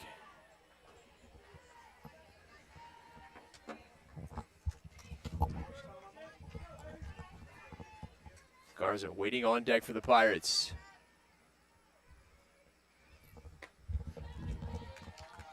Sweat just missing high. Freshman, impressive, and you can tell why. She comes into this with an 8-1 record and a .78 ERA. Gilman to left. It's gone. Second home run of the game for Macy Gilman. And the Pirates back on top by 2, courtesy of number 16. 4-2 Southwestern. Macy Gilman have a day, her second home run of the evening, and it puts the Pirates back up 2. It's 4-2. We're getting closer to having that song changed here, kid. Gilman on an absolute tear is the sophomore out of Kingwood. The former Mustang with maybe her best performance in her Pirates career. Second home run of the game for Gilman. And that is just the third of the season for Macy Gilman. Bases cleared, still one out. Garza to the plate. And fouled back out of play. But what a job from Gilman. Just a great example of waiting for your pitch and finding it and not missing it. Elevating that one. We've seen it all year, her taking balls into left field, but the wind's been coming in a lot of those times. Now with it blowing out, she's taking full advantage. Gilman responsible for 3 of the 4 Pirate runs. And more importantly, putting Southwestern back ahead. When she had her first homer of the season against UMHB a few weeks back in Belton. Garza into right, collected by Erica Bennett. Thought maybe that was going to be the catapulting spot for her. And so far it has been. 2 homers since then, both right now, here in Game 2 against Barry. 2 away. Center fielder Ariana Dunkelberger up for the Pirates. Had a stand-up double through the left side in her last at-bat.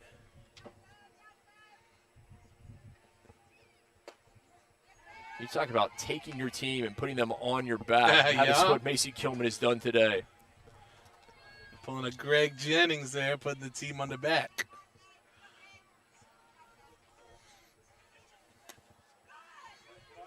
What, just missing, much to the chagrin of the Vikings faithful in attendance. I always learn a new word with you, Kit. Chagrin. That's my word from you today. Yeah, be careful the context you use these in. They could, bad things could happen. Bad, like things that are also good, Oh, or bad things. Oh, you just may have to figure that one out on your own. We'll see. Adventure time. Exactly. The adventures of TJ Vela. 2-1, Dunkelberger. That'll stay in the infield, and coming over from second is Bowman to end the inning. But not before the damage is done. A 2-run bomb from Gilman to put the Pirates back on top. 4-2 as we head to the 7th. Can Southwestern hold on and take both games from the 5th-ranked Berry College Viking in their SAA softball opener?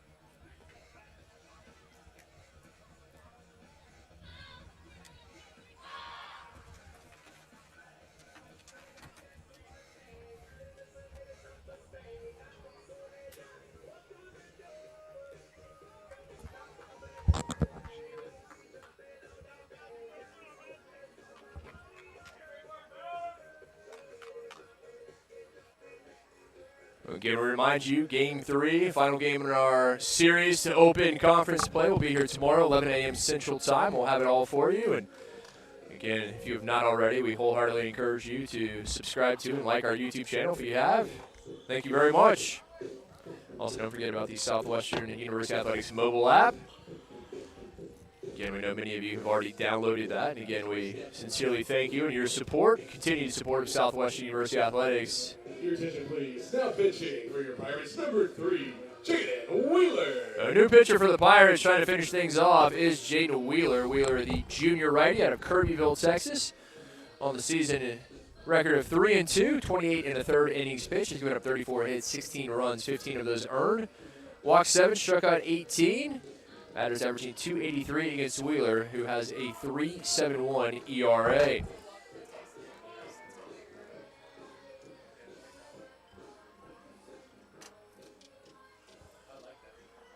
Leading on the Vikings is designated player number 25, Ava Phelps. Top of the order, Fouts, Ellie Bennett, and Lauren Cothern trying to keep the game alive for the visitors from Mount Berry, Georgia.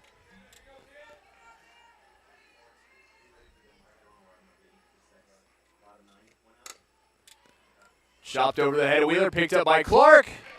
Across 4-3, Vikings down to their final 2 outs. And what a great job by Clark there, recognizing the bounce out of the batter's box. She knew she could take the long hop on now, and so she backed up, fielded it perfectly off her back leg, and then threw the ball over to first.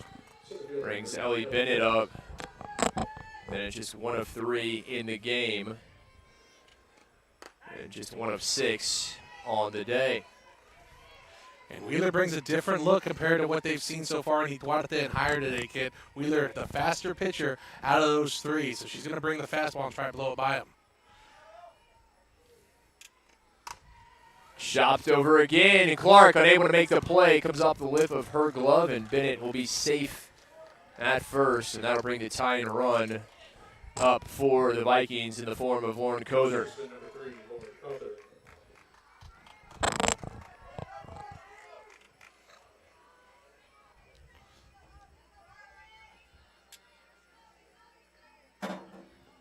Aim of the game is playing for outs here for the Pirates. Get that force out of 2 or focus on Cawthorn. Another no of 3 in this ball game. All 3 at bats. She has flied out all to left field. That ended the first, the third, and the 5th. Consistency. It's the name of the game, is what they tell me. Who's they?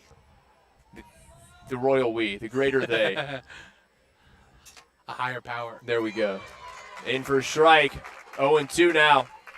Screwball there from Wheeler dropped in perfectly. Cawthorn's been getting attacked on that inside corner and thought maybe she was going to get an outside one there, but watched the screwball drop in for a strike.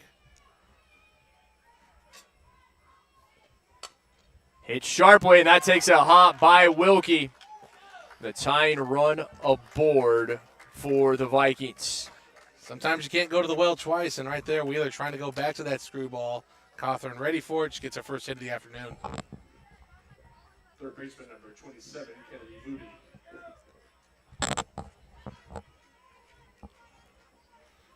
Coach Lynn's going to call time here now as wants Coach Cruz to come talk to her pitcher. With now the go-ahead run at the batter's box. Go ahead run will be in the form of Kennedy Moody, the third baseman. Tying a run at first, just 1 out.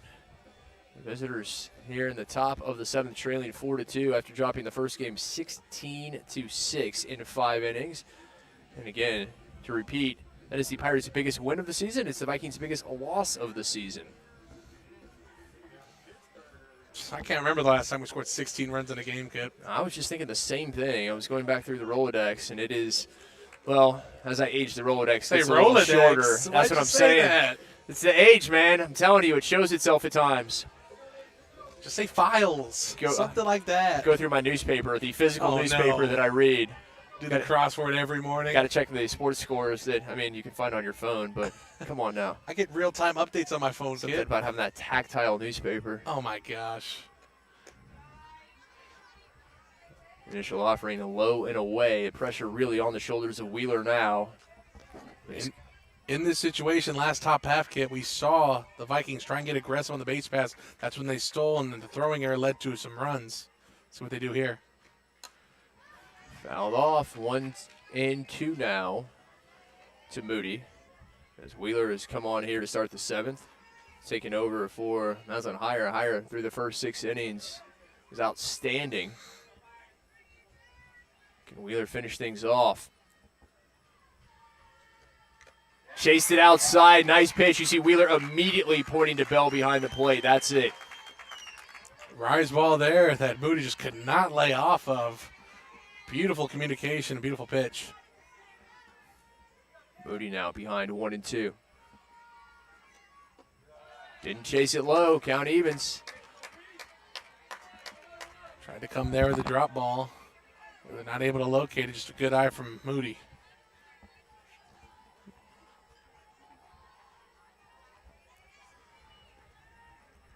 Two aboard, 2-2.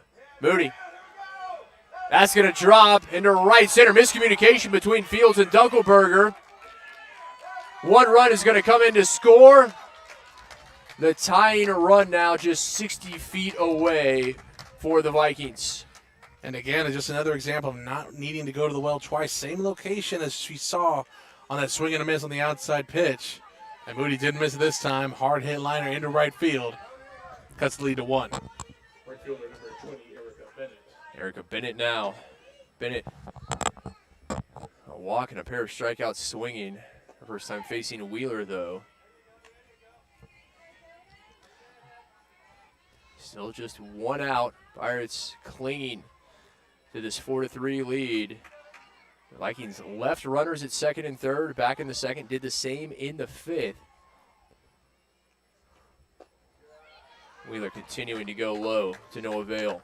They've left runners on in every inning, kid, except for the first inning when they went 3 up, 3 down. They've had opportunities, just haven't cashed in.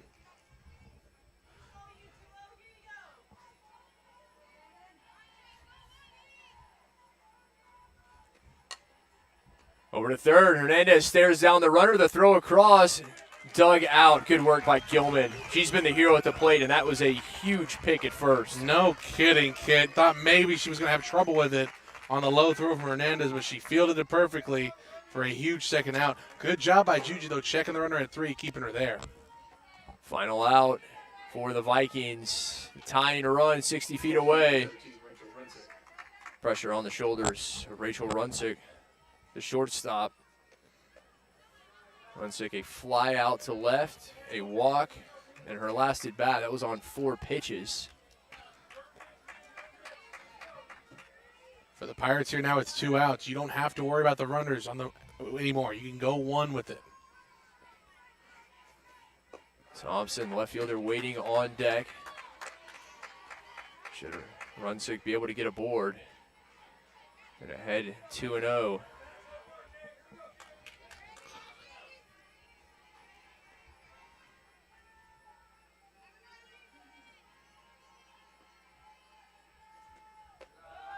Goes high, 3-0. Remember, Runsick walked on 4 pitches her last at bat. There's a place to put her, but you do not want to load the bases. You definitely do not, kid. This is a big pitch incoming because you don't want to serve one up either if Runsick has a green light. Taking the whole way, 3-1. That's a great pitch, right at the knees, down in the strike zone. Obviously, she was going to take it no matter what, but that's a great pitch to get your confidence back if you're Wheeler.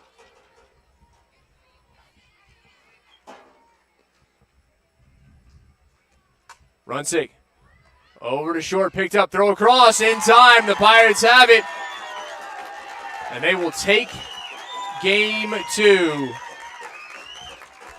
4-3, Southwestern holds on, winning both games in the doubleheader. 16-6 in 5 in game 1, 4-3 in game 2. We'll wrap things up tomorrow. 3rd and final game of the series. 11 a.m. Central here at Taylor Sanders Field in Georgetown. That'll do it for us. For our entire crew, for TJ Bell, I'm Kit McConico saying good afternoon from Taylor Sanders Field in Georgetown, where the Pirates, a doubleheader sweep of the 5th-ranked Vikings of Berry College.